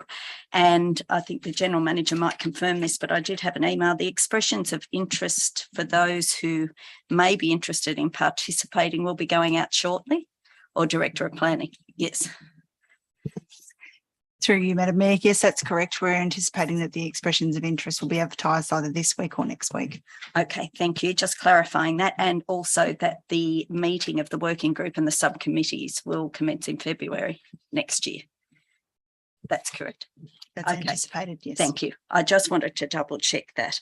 I'm really keen that the working group looking at the issues around the security of electricity in particular starts to meet soon. There's a lot going on in those areas, not just around electricity supply, but as well as electricity, and combined with electricity are solutions around water supply as well, which are emerging, and we really need to keep up on those. They could be very useful, particularly in this time of post-disaster. We could be utilising and trying to get money for these things if we had some, sort of plans done around that. I think that a recent report of the Autonomous Resilience Project from the Total Environment Centre contained a lot of really relevant information around that. And I know we've got in here a motion to have Endeavour Energy do a briefing, but the idea of having a working group was to look at the things outside of the formalised electricity supply. It was to look at innovation and to look at things that are more mobile solutions that can go out to the more remote areas. And whereas there's current capital costs with those, there's a lot happening, and the more that comes out, the cheaper they'll become. But also we can see in so many areas how handy it would have been to have some forms of remote solutions in those areas, particularly around power and water. So I'm very much looking forward to when the working group commences, and thank you for the expressions of interest going out soon. Thank you. Thank you, Councillor. Anyone else wishing to speak? No? Right of reply, Councillor Sheether? Not needed? Okay, I'll get you to raise your hands if you are in favour of the motion, please. Councillor Reardon, Councillor Weigel, Councillor Sheether, Councillor Connolly, Councillor Kotlash, Councillor Calvert, Councillor Durick, Councillor Lyons-Bucket, Councillor Wheeler, Councillor Zemprogno, Councillor McMahon. Those against? Councillor Dogramachi, you voting? No, no vote. Abstain. I declare the motion carried. Okay, we now move into notices of motion. The first notice of motion is item 190, operating guidelines for council's advisory committees. Councillor Calvert. Thank you, Madam Mayor. I'd just like to make one alteration before moving this. Down on the bottom of page 79, the last two lines, it says existing committee members to continue as committee members, when actually it should have said existing committee members to participate within the new structure. So if I could make that change, and I would like to move it then, thanks. Councillor Calvert, do you have a seconder for that? Yes. Thank you, Councillor Kotlash. Over to you, Councillor Calvert. Thank you, Madam Mayor. This, what I'm asking for in this notice of motion is that we create a document. I'm not putting this motion up so that we can have a great debate about our committee structure or something else. But when the structure of the committees was changed in 2020, there was a lot of information provided, but a lot of that information tended to be by word of mouth here in the chamber. We did have a constitution published at some point, and that provided some information about how committees should be running, but we've never actually had operating guidelines for the committees. And over the last year or so, I've noticed there's been a little bit of confusion by community and also by some councillors about how these committees should be running. And what I'm hoping to do here is by publishing this document, to get rid of that confusion so we all know exactly how they're supposed to run, and we can all then get behind the new committee system and make it work. So I know that some people will be quite anxious to debate other things, but all I'm asking here in this notice of motion is that we get this document published to reduce confusion, and I hope all the councillors can support it. Thank you, councillor. Anyone else wishing to speak on the notice of motion? Councillor Lyons Bucket. Thank you, Madam Mayor. I agree that we need a document like this, but I don't. Can I just ask a question? Who wrote this through you, Madam Chair? Who wrote this document? Thank you, councillor Lyons Bucket. Would you wish to answer that, councillor Calvert? I wrote it, Okay. Madam Mayor. Thank you.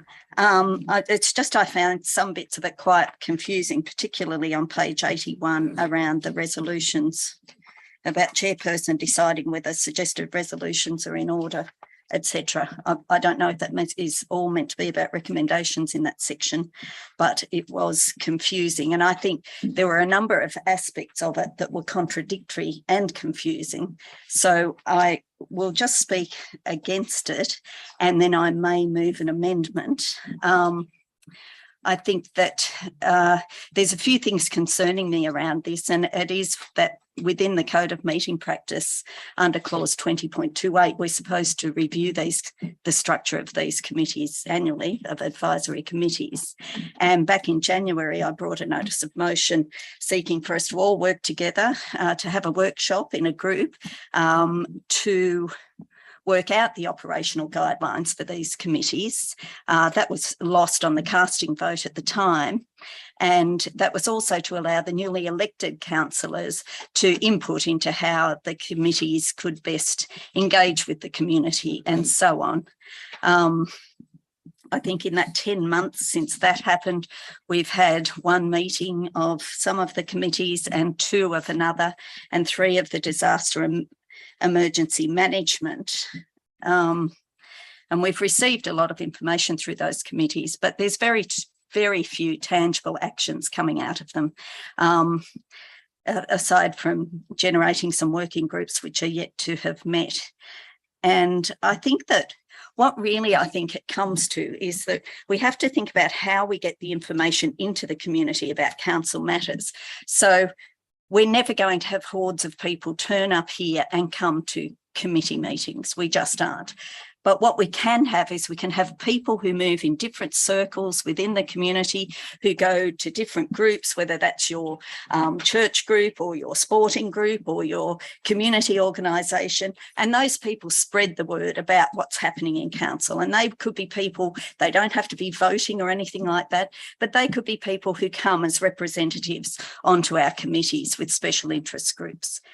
I think that I did watch the recent half-hour Innovations Committee meeting, and I thought that was very disappointing in that it did not achieve anything and it did not engage the community. I thank Mr. Snedden, who's in the gallery tonight, for being the lone member of the public present at that and for his input into that committee. But I think we're seeing the deficiencies in that system. And I think before we do any guidelines and before we give the staff more work to do with it, which of course was one of the original reasons we changed it, was to stop giving the staff work about it, I think that we should have a proper workshop and look through where we're really heading with these, not change what they're called or whatever, but there's some of the things that we need to clarify. Now, the setting of the agenda in particular needs clarification.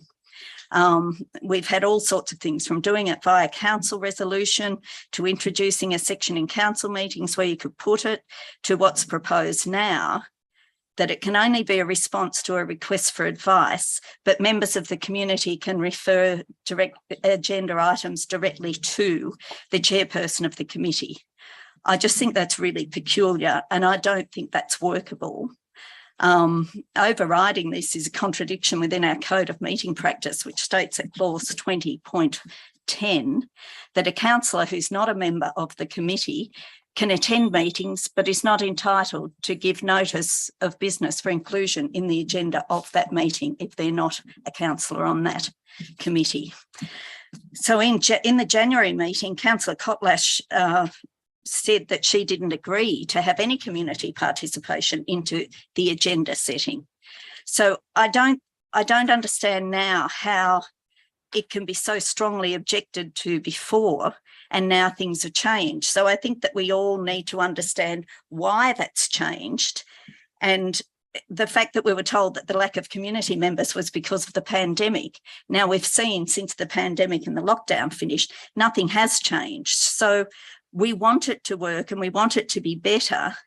But I think that the staff, I think giving this as the outline for the staff to translate into a document is not a satisfactory way to go ahead. I think there's too much contradiction in it, and I think that there's some confusion in it. We are bound when we're in the disaster and emergency management, we're bound by the Code of Meeting Practice because we're a council, it's a committee of all councillors. So we fall under that particular clause. And Councillor Bucket, your time has expired if you want to wrap up. Okay, thank you. I just think that I think I'll move an amendment, Madam Mayor, if I may. Sure. What's your amendment?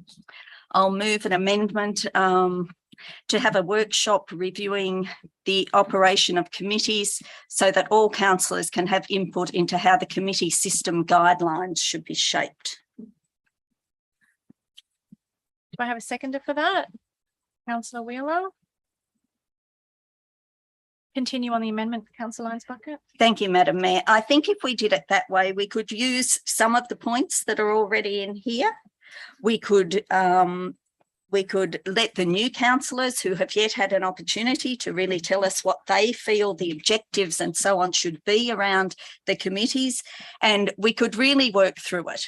I mean, it clearly isn't working, and I know this debate isn't about that, but if we want to set up some really good guidelines of how we want it to work, we need to sort out, go over how the agenda will be set. We need to have discussions around how we do get community involvement, and we need to have discussions about whether we should schedule these meetings ahead of time so that we can actually work with our community, have our community know when these things are on. We cannot have a meeting called a couple of weeks before and expect people to turn up when they don't know what's going on. I think that we could have a productive workshop on this on one of our spare Tuesday nights, and we could work through it really sensibly and maturely. I think that if we don't, I think if we go with this, we're going to have an ongoing sort of tension around this because there are flaws in this that need to be ironed out. So if we were to pass this tonight and send this on to the staff to deal with, it's not having all the councillors' input, and I think it deserves to have all 12 councillors have an input into it. Thank you, Councillor. Councillor Kotlash.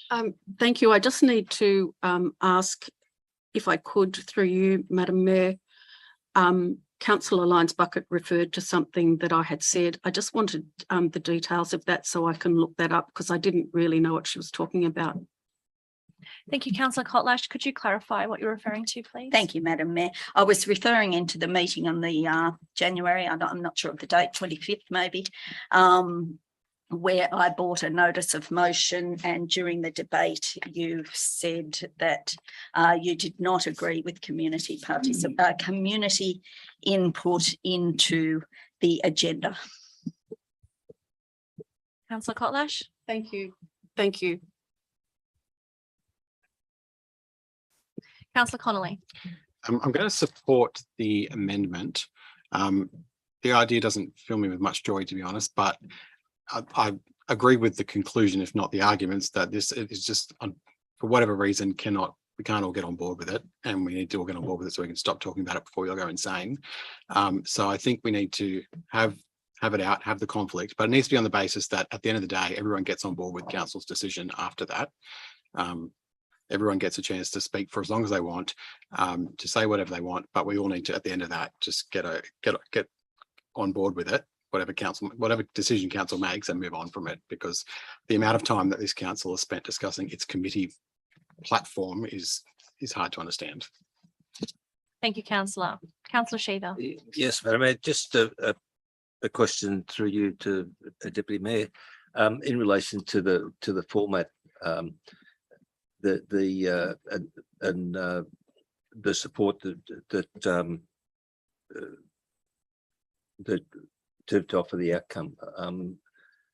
Was it from your lounge room? Sorry, I don't understand the question. The support you had in formatting what you got here, and was any through the staff as well, or outside the structure of the council? All the information here, or most of it, came from documents that were provided in 2020 and earlier when we had workshops on the matter. I went through all that and compiled it into this. I didn't sit in my lounge room and make it up, if that's what your question is. No, I had a general, I believe that everyone had a general understanding of all this, but I'm finding out even more tonight that maybe they don't. And that's why I think we needed the document, so we could all have it written down and we could all agree what the rules would be. And I hope that answers your question. Thank you. Yeah, thanks, Councillor Madam Mayor. Shiva. I certainly wasn't insinuating that it was a lounge room effort by the Deputy Mayor. The effort and work that went into this didn't take 5 minutes at all. I read it and I briefly discussed one thing with the Deputy Mayor about it when I read it. And I would commend him for the work and effort that he's put into it. And I just support the motion. I haven't. If someone else wants or thinks that there's a better opportunity, fine. But there needs to be a format, and this is one. It's probably not the only one, and well, it's not. There's a lot of others, but I commend the Deputy Mayor on the work that he's done to put this forward. Thank you, councillor. Any other councillors? Councillor Wheeler. Thanks, Madam Mayor. I agree. The amendment is a better way forward. We do need to have this out because currently it isn't working, and I'm pleased to see that we have at least something we can build on now, because I don't think we've had an adequate set of guidelines for committees. I find it interesting to see clearly articulated in here that the whole process that we went through with committees was to expand community participation, provide community-based advice to council, and make committees more relevant and functional. And I'm glad to see that written down, because otherwise, apart from that, this is currently a document of the most extraordinary revisionism, because the committees to date have done exactly the opposite of those three things. And so I agree that we need to get in a room and work out how to move this forward. One of the things that needs to be done, and this document currently really doesn't acknowledge, is that the Heritage Advisory Committee does not function like these other councillor-only committees. And I would hate to see yet again us have to defend the Heritage Advisory Committee so that it maintains its continuing capacity to function with members of the community and experts on it.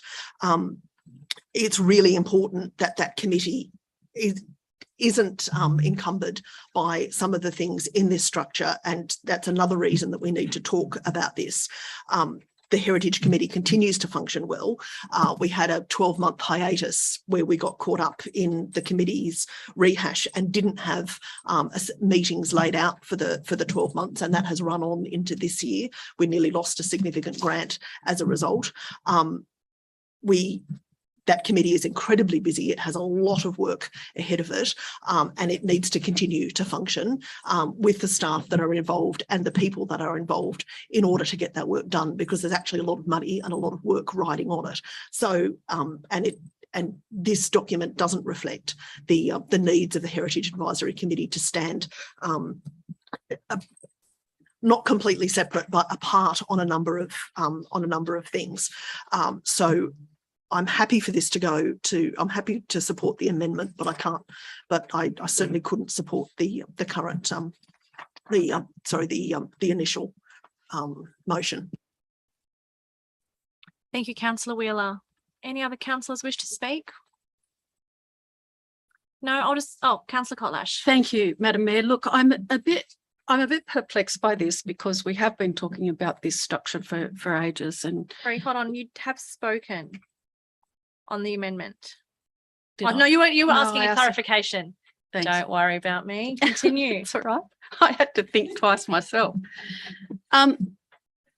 If particular councillors aren't actually willing to move and try innovative new ideas, and it sounds to me like Councillor Wheeler's happy that the Heritage Council doesn't change, that's sort of okay, but I'm just a bit worried that we'll go into a workshop situation and we'll all have exactly the same ideas that we have now. And if there's no appetite for any changes, and there's no appetite to try different things, and I think Councillor Calvert's attempt here is to fine-tune what we've agreed to is our new committee structure. If there's no appetite for that, I'm a bit worried that the workshop will just cement our differences, and I think that will be unfortunate. I can't see we have when Councillor Lyons-Bucket said that I had said that I didn't think that the community should be I don't know what she said, setting the agenda. You know, my basis for supporting this new council structure was to get the community more involved. If I did say that about setting the agenda, it was probably not from the notion of I don't think anybody in the community could have a good idea. It was probably from a process or practical idea. My understanding and my wish for this new committee structure is that we involve lots of people in the community. And we heard from Councillor Lyons-Bucket, people who are in different church groups, sporting groups, community groups, or even individuals that are interested in particular things. I want them to have access to all of our committees and all of council's, all relevant council issues. So that's where we fundamentally disagree. So I'm not really quite sure whether having a workshop is going to nail this, because who's going to design how we go about it, how we structure that discussion? I think that can only happen in the chamber, and I think we're here now and we have an opportunity to iron out some of that confusion. And I think if Councillor Wheeler and Councillor Lyons-Bucket have any issues with confusion, maybe they should bring them up in a more positive light instead of saying it's all too confusing and bring up another mechanism. Maybe we could just work on this document and get it right and then move on from there. Thanks. Question, Madam Mayor. Yes, councillor Sheether. If council was to adopt this policy tonight, that the staff would look at it and look at any ramifications that may need to be squared away, I guess, for the want of a word, in relation, not the intent of the policy, but how that may be legally or properly profiled. Yeah, thank you, councillor. I believe the staff have already looked at it before it's made it to the business paper, but I will confirm with the general manager. Through you, Madam Mayor. Certainly, councillor, the motion itself actually states that a document be developed by the staff based on the motion that Councillor Calvert has put forward. We would certainly then take that opportunity to revisit some of those points that are set out in that, edit as need and flag to the council where we thought there were tweaks that were necessary, and indeed input any of our own wisdom and learnings at that point to present back to the council. So that's why there was no officer's comment placed on the motion. Councillor Lyons-Bucket. Thank you, Madam Mayor. I'll use the opportunity then to seek some clarification around it in case it goes through, because it would require changing. On page 81, it's got a number of points under meeting procedure, and it is about a matter may be discussed either with or without a formal resolution being put forward, and a resolution can be put forward by anyone present.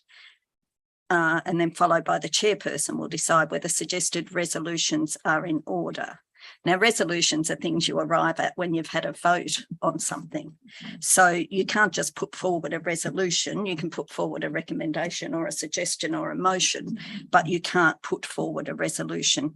Is there some reason why it's written like that? Like, is that something else that is intended? Like, I don't understand it. That was my confusion. The other point, just while I'm speaking, is that, of course, we are committed to working to having a workshop around this, which was why I brought a notice of motion in January around it, was so that we could come up with the guidelines and to actually work through it so we could make it a better system. But if we could have clarification about the resolution thing, that would be good, or maybe perhaps have a change to the proper word. Thank you, Councillor Lyons-Bucket. Councillor Calvert, would you like to address that? Thank you, Madam Mayor. I would say obviously we've used the wrong word there. It should say motion and motions. And that's why this is really a draft document that goes to staff, and staff are going to fix it up. So changing that is not a problem. We can change that here tonight and make it go forward with that change. Thank you, Councillor Calvert. Anyone else wishing to speak? So the amendment on the floor currently is to take this document to a workshop. I will just make a few comments. Look, I'm happy for it to do that in the vein of Councillor Connolly's remarks, that it closes the debate once and for all, because I think it's fairly obvious which councillors in this chamber believe in the new committee structure and support it, and which councillors don't. And there's a majority that do, and that's the system that we're going to be working with. And we all need to get on board with that. And this consistent and repeated argument, to me, in my opinion, doesn't get us anywhere, because we've got the system that we've got. This document here, I thank the Deputy Mayor for his, clearly a lot of work has gone into this in an effort to clarify the current committee structure so that it can work better, because the desirable outcome is that increased community participation. And while I'm happy to sit here and say it hasn't been perfect so far, the merit and the intent behind it certainly is a much better system than a closed door policy where the rest of the community aren't invited to committee meetings. They're unable to participate. They don't know what's going on. And the only reflection of what has gone on is minutes in a business paper. So I'm very supportive of it in that regard, but I'm also happy to support the workshop in the vein that we get the documentation right. Councillor Calvert has put a lot of effort into this as a starting point. I don't want to drain the staff resources, though, in another workshop over something. And I would like to think that we're all adult and mature enough that maybe the 12 of us can just get together and set that time to do so without having to burden the staff, which of course has ramifications within the organisation. And I don't think that we need to take up a entire Tuesday night doing so either. I don't know whether another idea could be bouncing it around in emails amongst each other to try and get it right for those who want to have that input.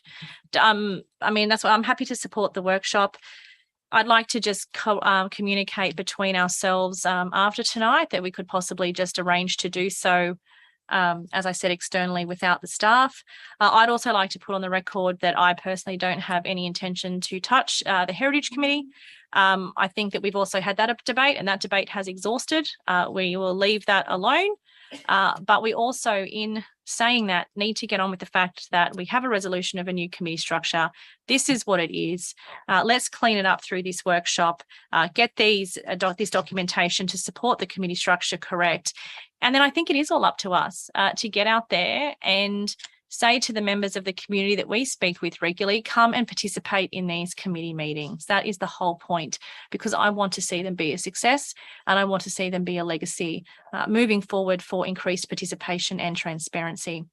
So I will be supporting the motion tonight, and I'll ask any other councillors whether they wish to speak before we put that to the floor. Madam Mayor, I'm just wondering if if councillors would be happy. It was not my intention to burden staff at all. And in fact, when we say workshop, it should often be councillors only, perhaps with a staff member present just for some guidance, but not to prepare a whole lot of work.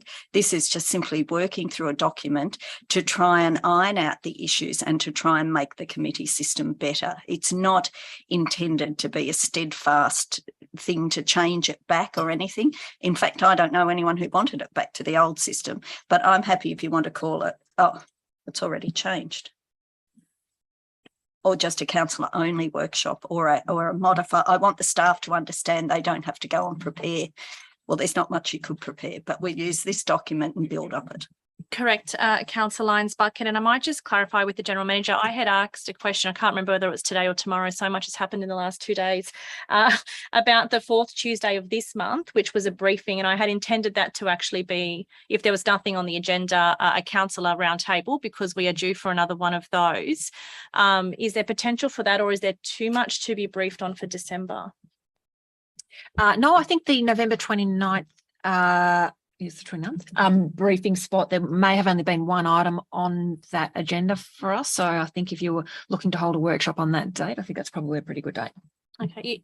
Councillor Lyons Bucket, would you like to amend your, well, I'm asking if you would be amenable to amending your motion to include that date as the date to do it. And that way we can just get on with it. I'm happy to do that, yes, subject to anything, not making it a priority if something else is more important, obviously. Thank you. We might just get that amendment on there. I think we all understand, though, what's being changed on the screen. In that respect, I will put the amendment to the vote. All those in favour of the amendment, please raise your hand. In favour are Councillor Reardon, Councillor Weigel, Councillor Connolly, Councillor Jurek, Councillor Lyons Bucket, Councillor Wheeler, Councillor Zamprogno, Councillor McMahon. Those against? Did I get a right of reply? I'm just putting the amendment before it becomes the motion. Thank you, Deputy Mayor. Those against, sorry. Councillor Sheether, Councillor Kotlash, Councillor Calvert and Councillor Dogramachi. The amendment is carried. The amendment now becomes the motion. Anyone else wish to speak on the motion? No. Right of reply, Deputy Mayor. Yes, sorry for jumping the gun there.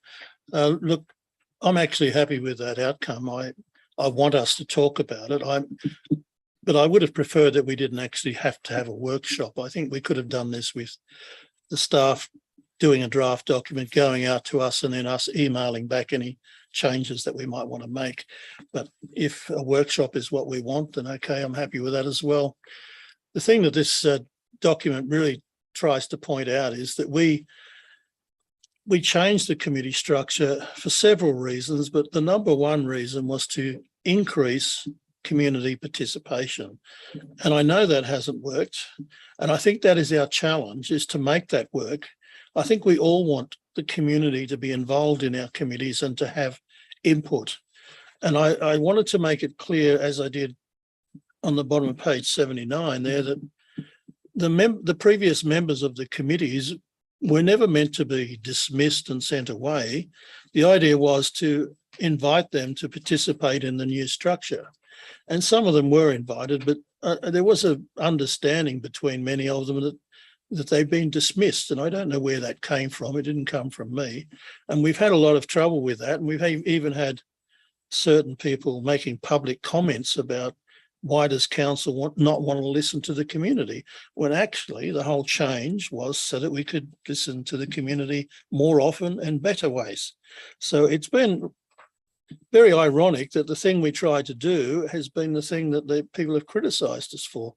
So look, we really need to address this challenge and get community involvement, and the normal ways of doing that through Facebook and web pages, whatever, doesn't seem to be working. And I take on board what Councillor Lyons Bucket said before. We have networks in the community, and maybe we need to go out individually and say, look, there's a committee meeting on in 2 weeks' time. We're talking about this.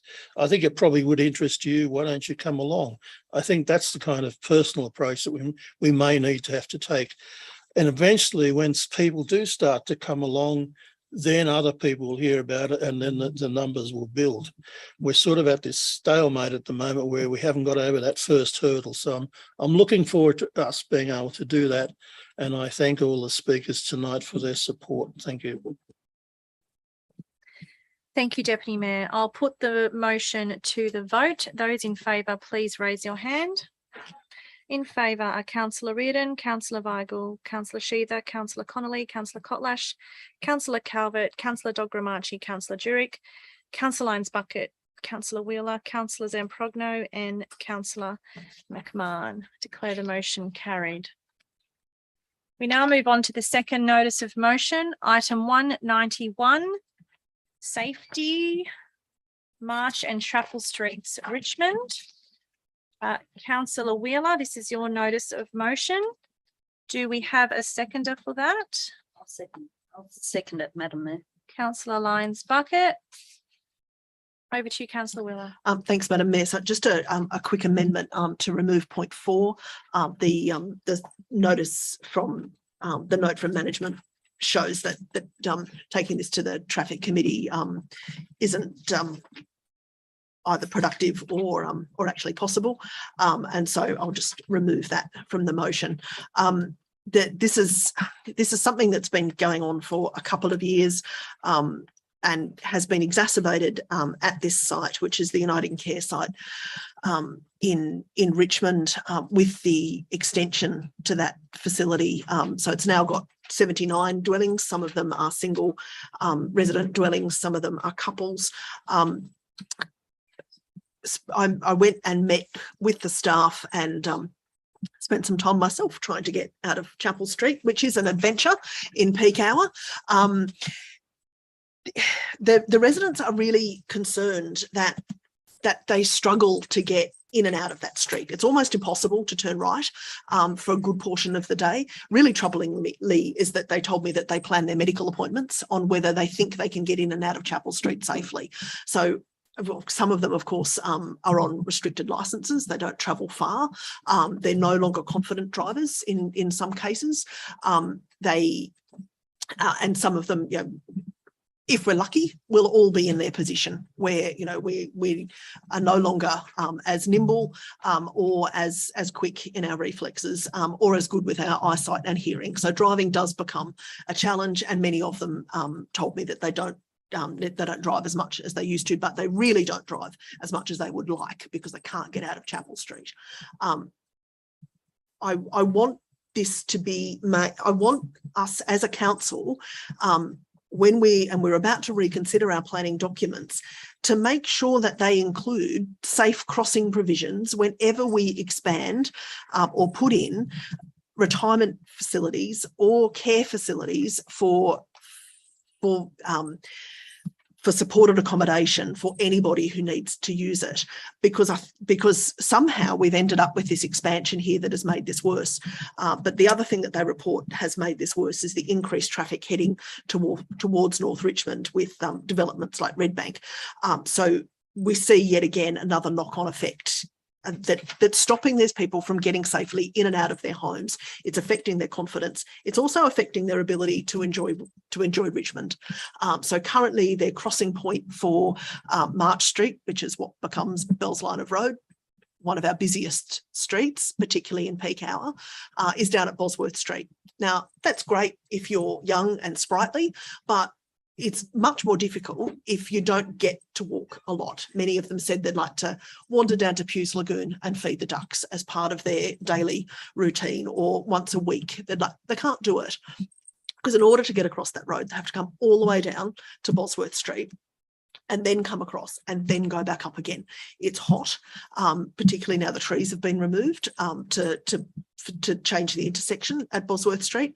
And they don't feel comfortable or confident doing it. So they're not enjoying the place where they live anymore.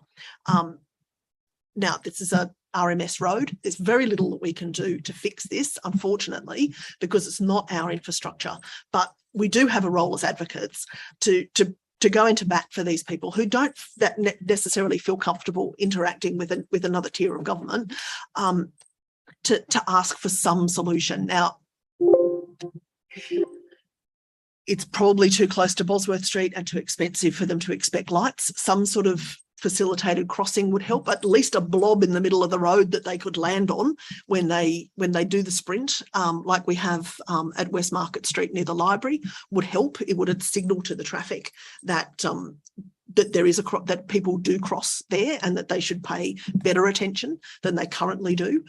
It may also have a traffic calming effect for when people are trying to turn out of Chapel Street. It's unreasonable to expect these people to drive all the way up to Inalls Lane and come back around again.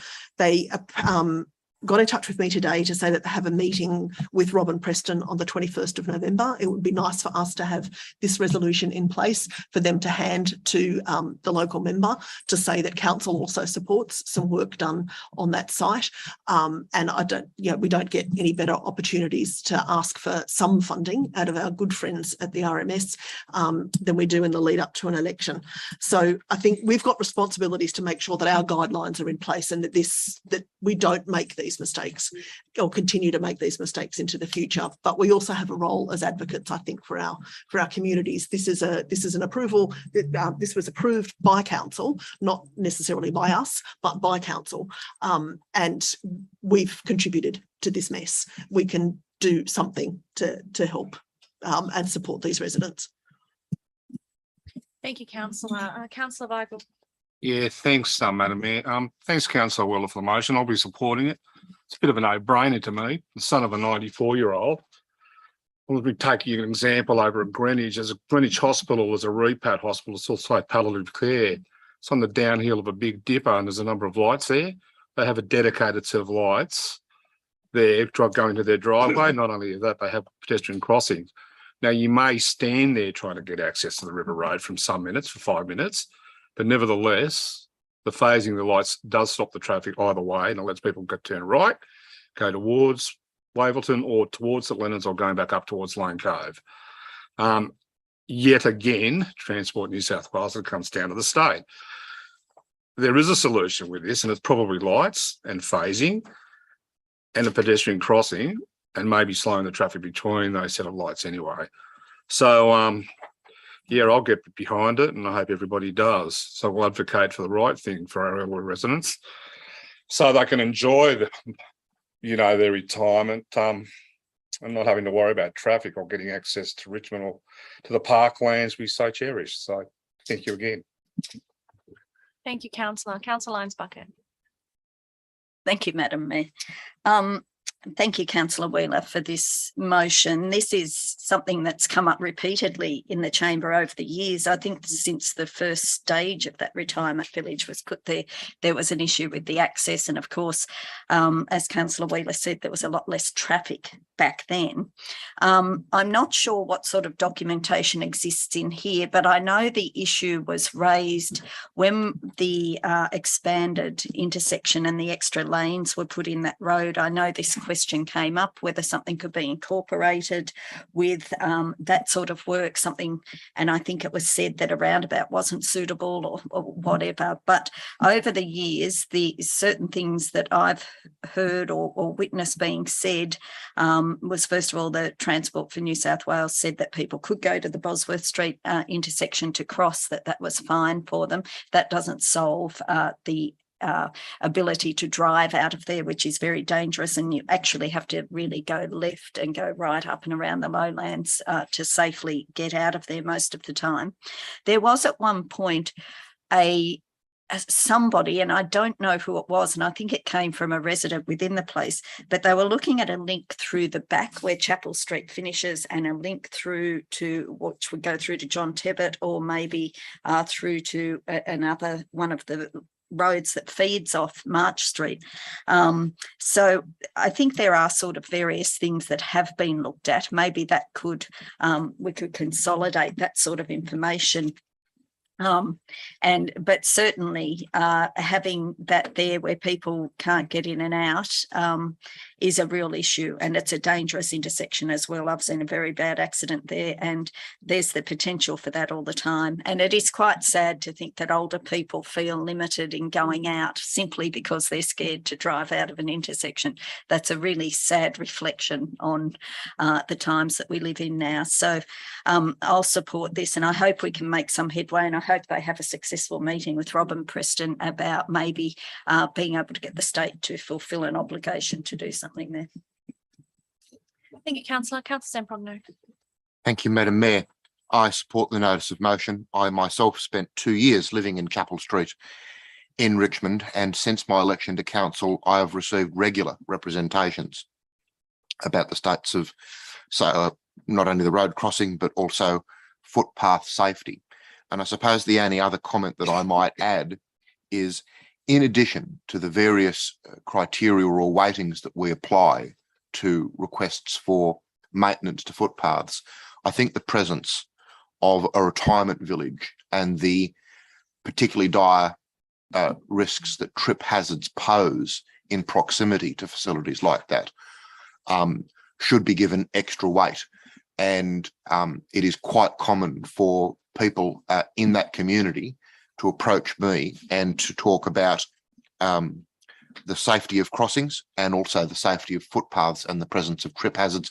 I have myself received personal representations from our state member of parliament, recognising that this is a council matter, asking me to take up these questions to council on her behalf.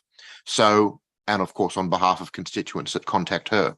So I think this is timely, and would hope that council staff take those additional remarks on board. Thank you. Thank you, Councillor. Councillor Shiva. Just a question, Madam Mayor. In relation to some of the comments that have been made, and I know the Councillor Mary Lyons Bucket mentioned about access through the back. Is probably the most practical way to get away from the heavy traffic. Could I suggest to Councillor Wheeler that she put a part 4 in there, and that the matter opportunities to fulfil the motion be further reported to council? In the chance of, in suggesting that, it's about possible opportunities, whether it's signage or just the approach that you've indicated, whatever it may be. But there may be some opportunities there. I'm not aware of property ownership. I know that it was looked at many years ago, and for whatever reason it didn't happen. But that doesn't mean to say it can't happen. It's not going to go away. The issue is not going to go away. So if there's opportunities there, we've got our staff that may be able to look at those, whether appropriate signage on the street in relation to age people in the area, that sort of. I don't know. That's a pretty cheap way of dealing with it, and it doesn't fix the problem. But there is land there behind the place that might be able to be looked at. I don't know, but the staff's in a better opportunity to evaluate those sort of things than we are, I guess. And if you're prepared to make that a part 4, then I guess it's been there for 40 years. Another few months is not going to matter, but there may be opportunities there. Councillor Wheeler, were you interested? Yeah, I'm happy to. Can I just speak to that briefly? Because I did discuss possible, because it's cul-de-sac, Chapel Street. I did discuss the possible whether they were aware of any possible entry points, and they apparently had discussed that some years before, and the property owner wasn't keen, but there is talk of an additional development in there, and it could maybe piggyback on that. So I'm happy to add that point Whether it will come to anything, who knows? But yeah, we can at least flag it. Just looking at the particular wording, perhaps looking for alternative opportunities for other routes. Yeah, just to be any opportunities be further reported to Yeah. council in relation to the motion. Further, yep. For safety improvements in the precinct or something like that. All right. We'll just wait for that point to be added to the motion.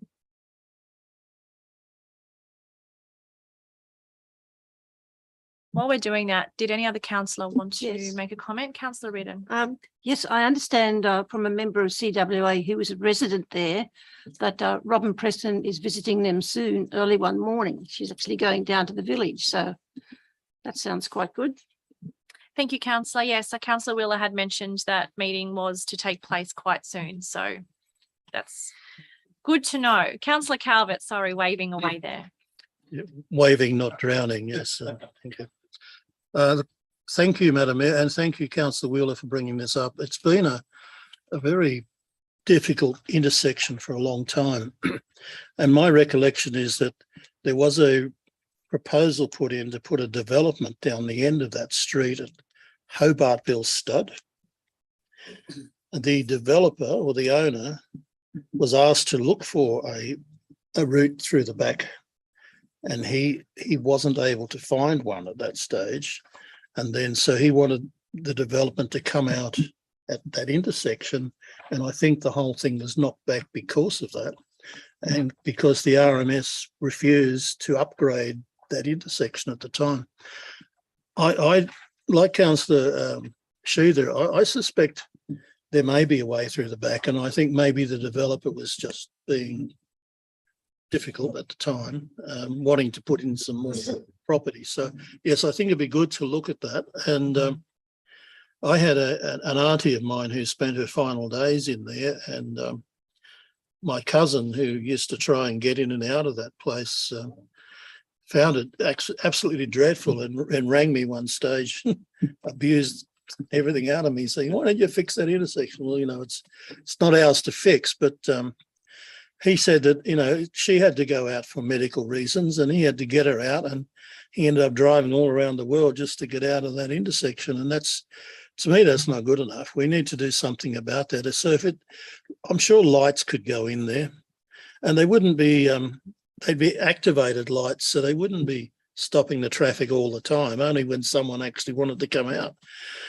And I noticed the footpath there has been fixed. That's something that I asked for in a notice of motion maybe 5 years ago, and it's finally been done. And part of that motion was to upgrade the footpath outside the Richmond Library, and that's been fixed as well, because people from the village couldn't get out of the place walking, and then they couldn't get into the library, which is where they wanted to go to. So that's at least been done. But I thank you for this notice of motion. I would say that I don't think it's strong enough. I think we should be demanding that the state member come up with a solution to this, rather than sort of going soft about it, because it's been there for so many years, and it is an election time. So maybe right now is the time to strike and say we want something done. Thank you. Sorry, Madam Mayor, can I just declare a conflict of interest? Sorry, Yes, you can. Yeah, I'll declare pecuniary interest. I didn't anticipate where this conversation was going, but I do live quite close to the back entrance where we might be now talking about. So but for abundance of caution, I'll just leave the room. I'll find a form. Thank you, Councillor Connolly. Doing what I usually do. Thank you, Deputy Mayor. Anyone else wishing to speak on the, thank you, Councillor Wheeler. I'm mindful of the Deputy Mayor's comments. If he has some suggestions for strengthened wording, I'm happy to hear them.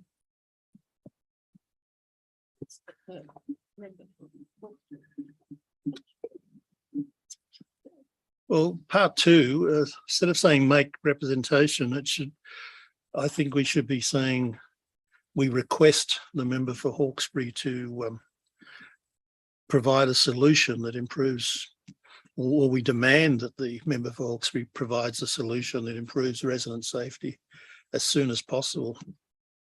Words like that. top of my head. Happy to make those changes, councillor Wheeler. Yes, thank you. And what Deputy Mayor, perhaps also and councillor Wheeler report back to council. Otherwise, we won't have a mechanism for an outcome. Yep, happy to have that as well. I'd be quite happy to suggest a timeline too, and I don't think I'm going to get that into that point too, am I? Good luck. I know that it was rhetorical. Already knew the answer. Thanks. All right, I think we all get the gist of those changes. Anyone else wishing to speak that has not spoken?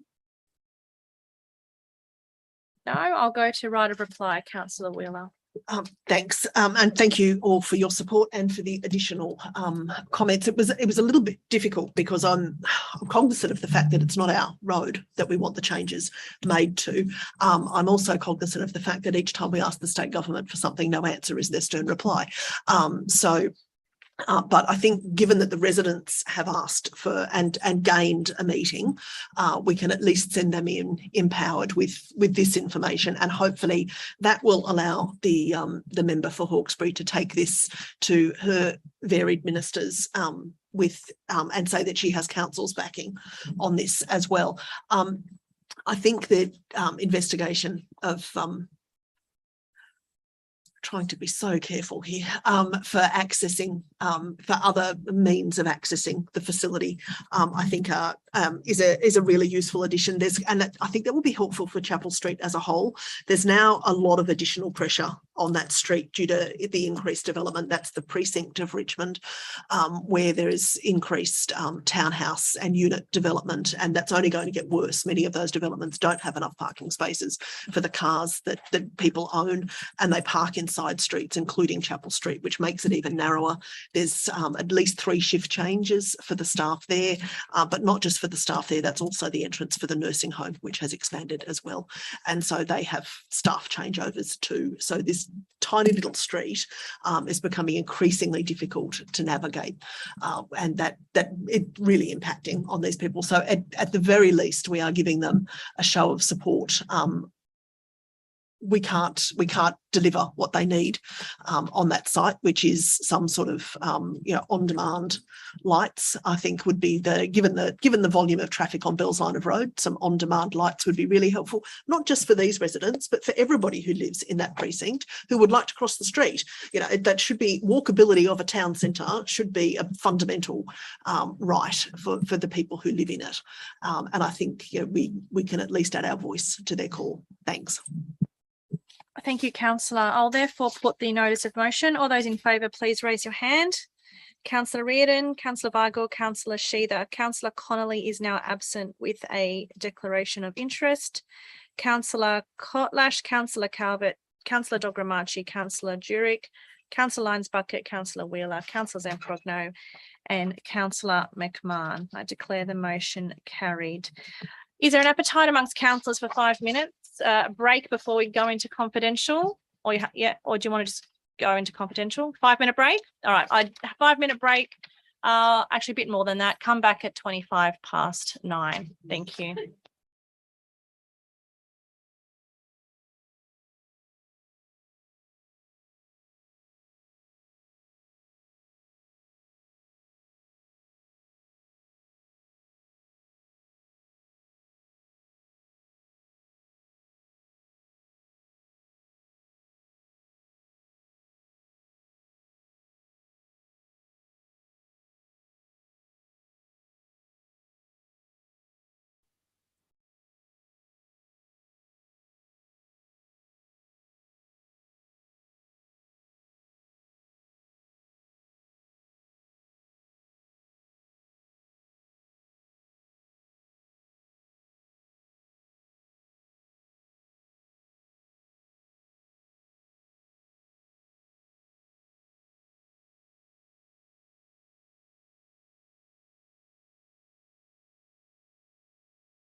Thank you, councillors. We are now back live streaming our meeting, and it's at this point that we need to move into confidential to deal with those items. Can I have someone move that way? Councillor Lyons Bucket, second, and Councillor Zamprogno.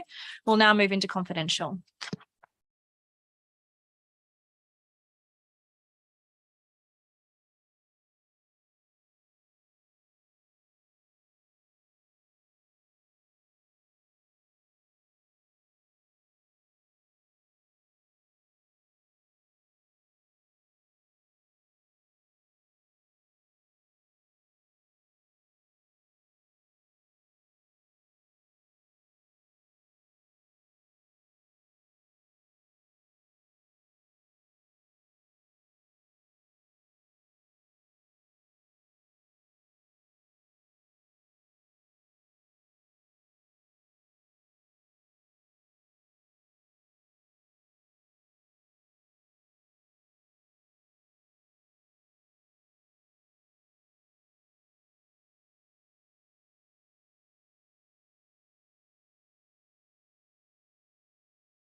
Thank you, councillors. We are now live streaming.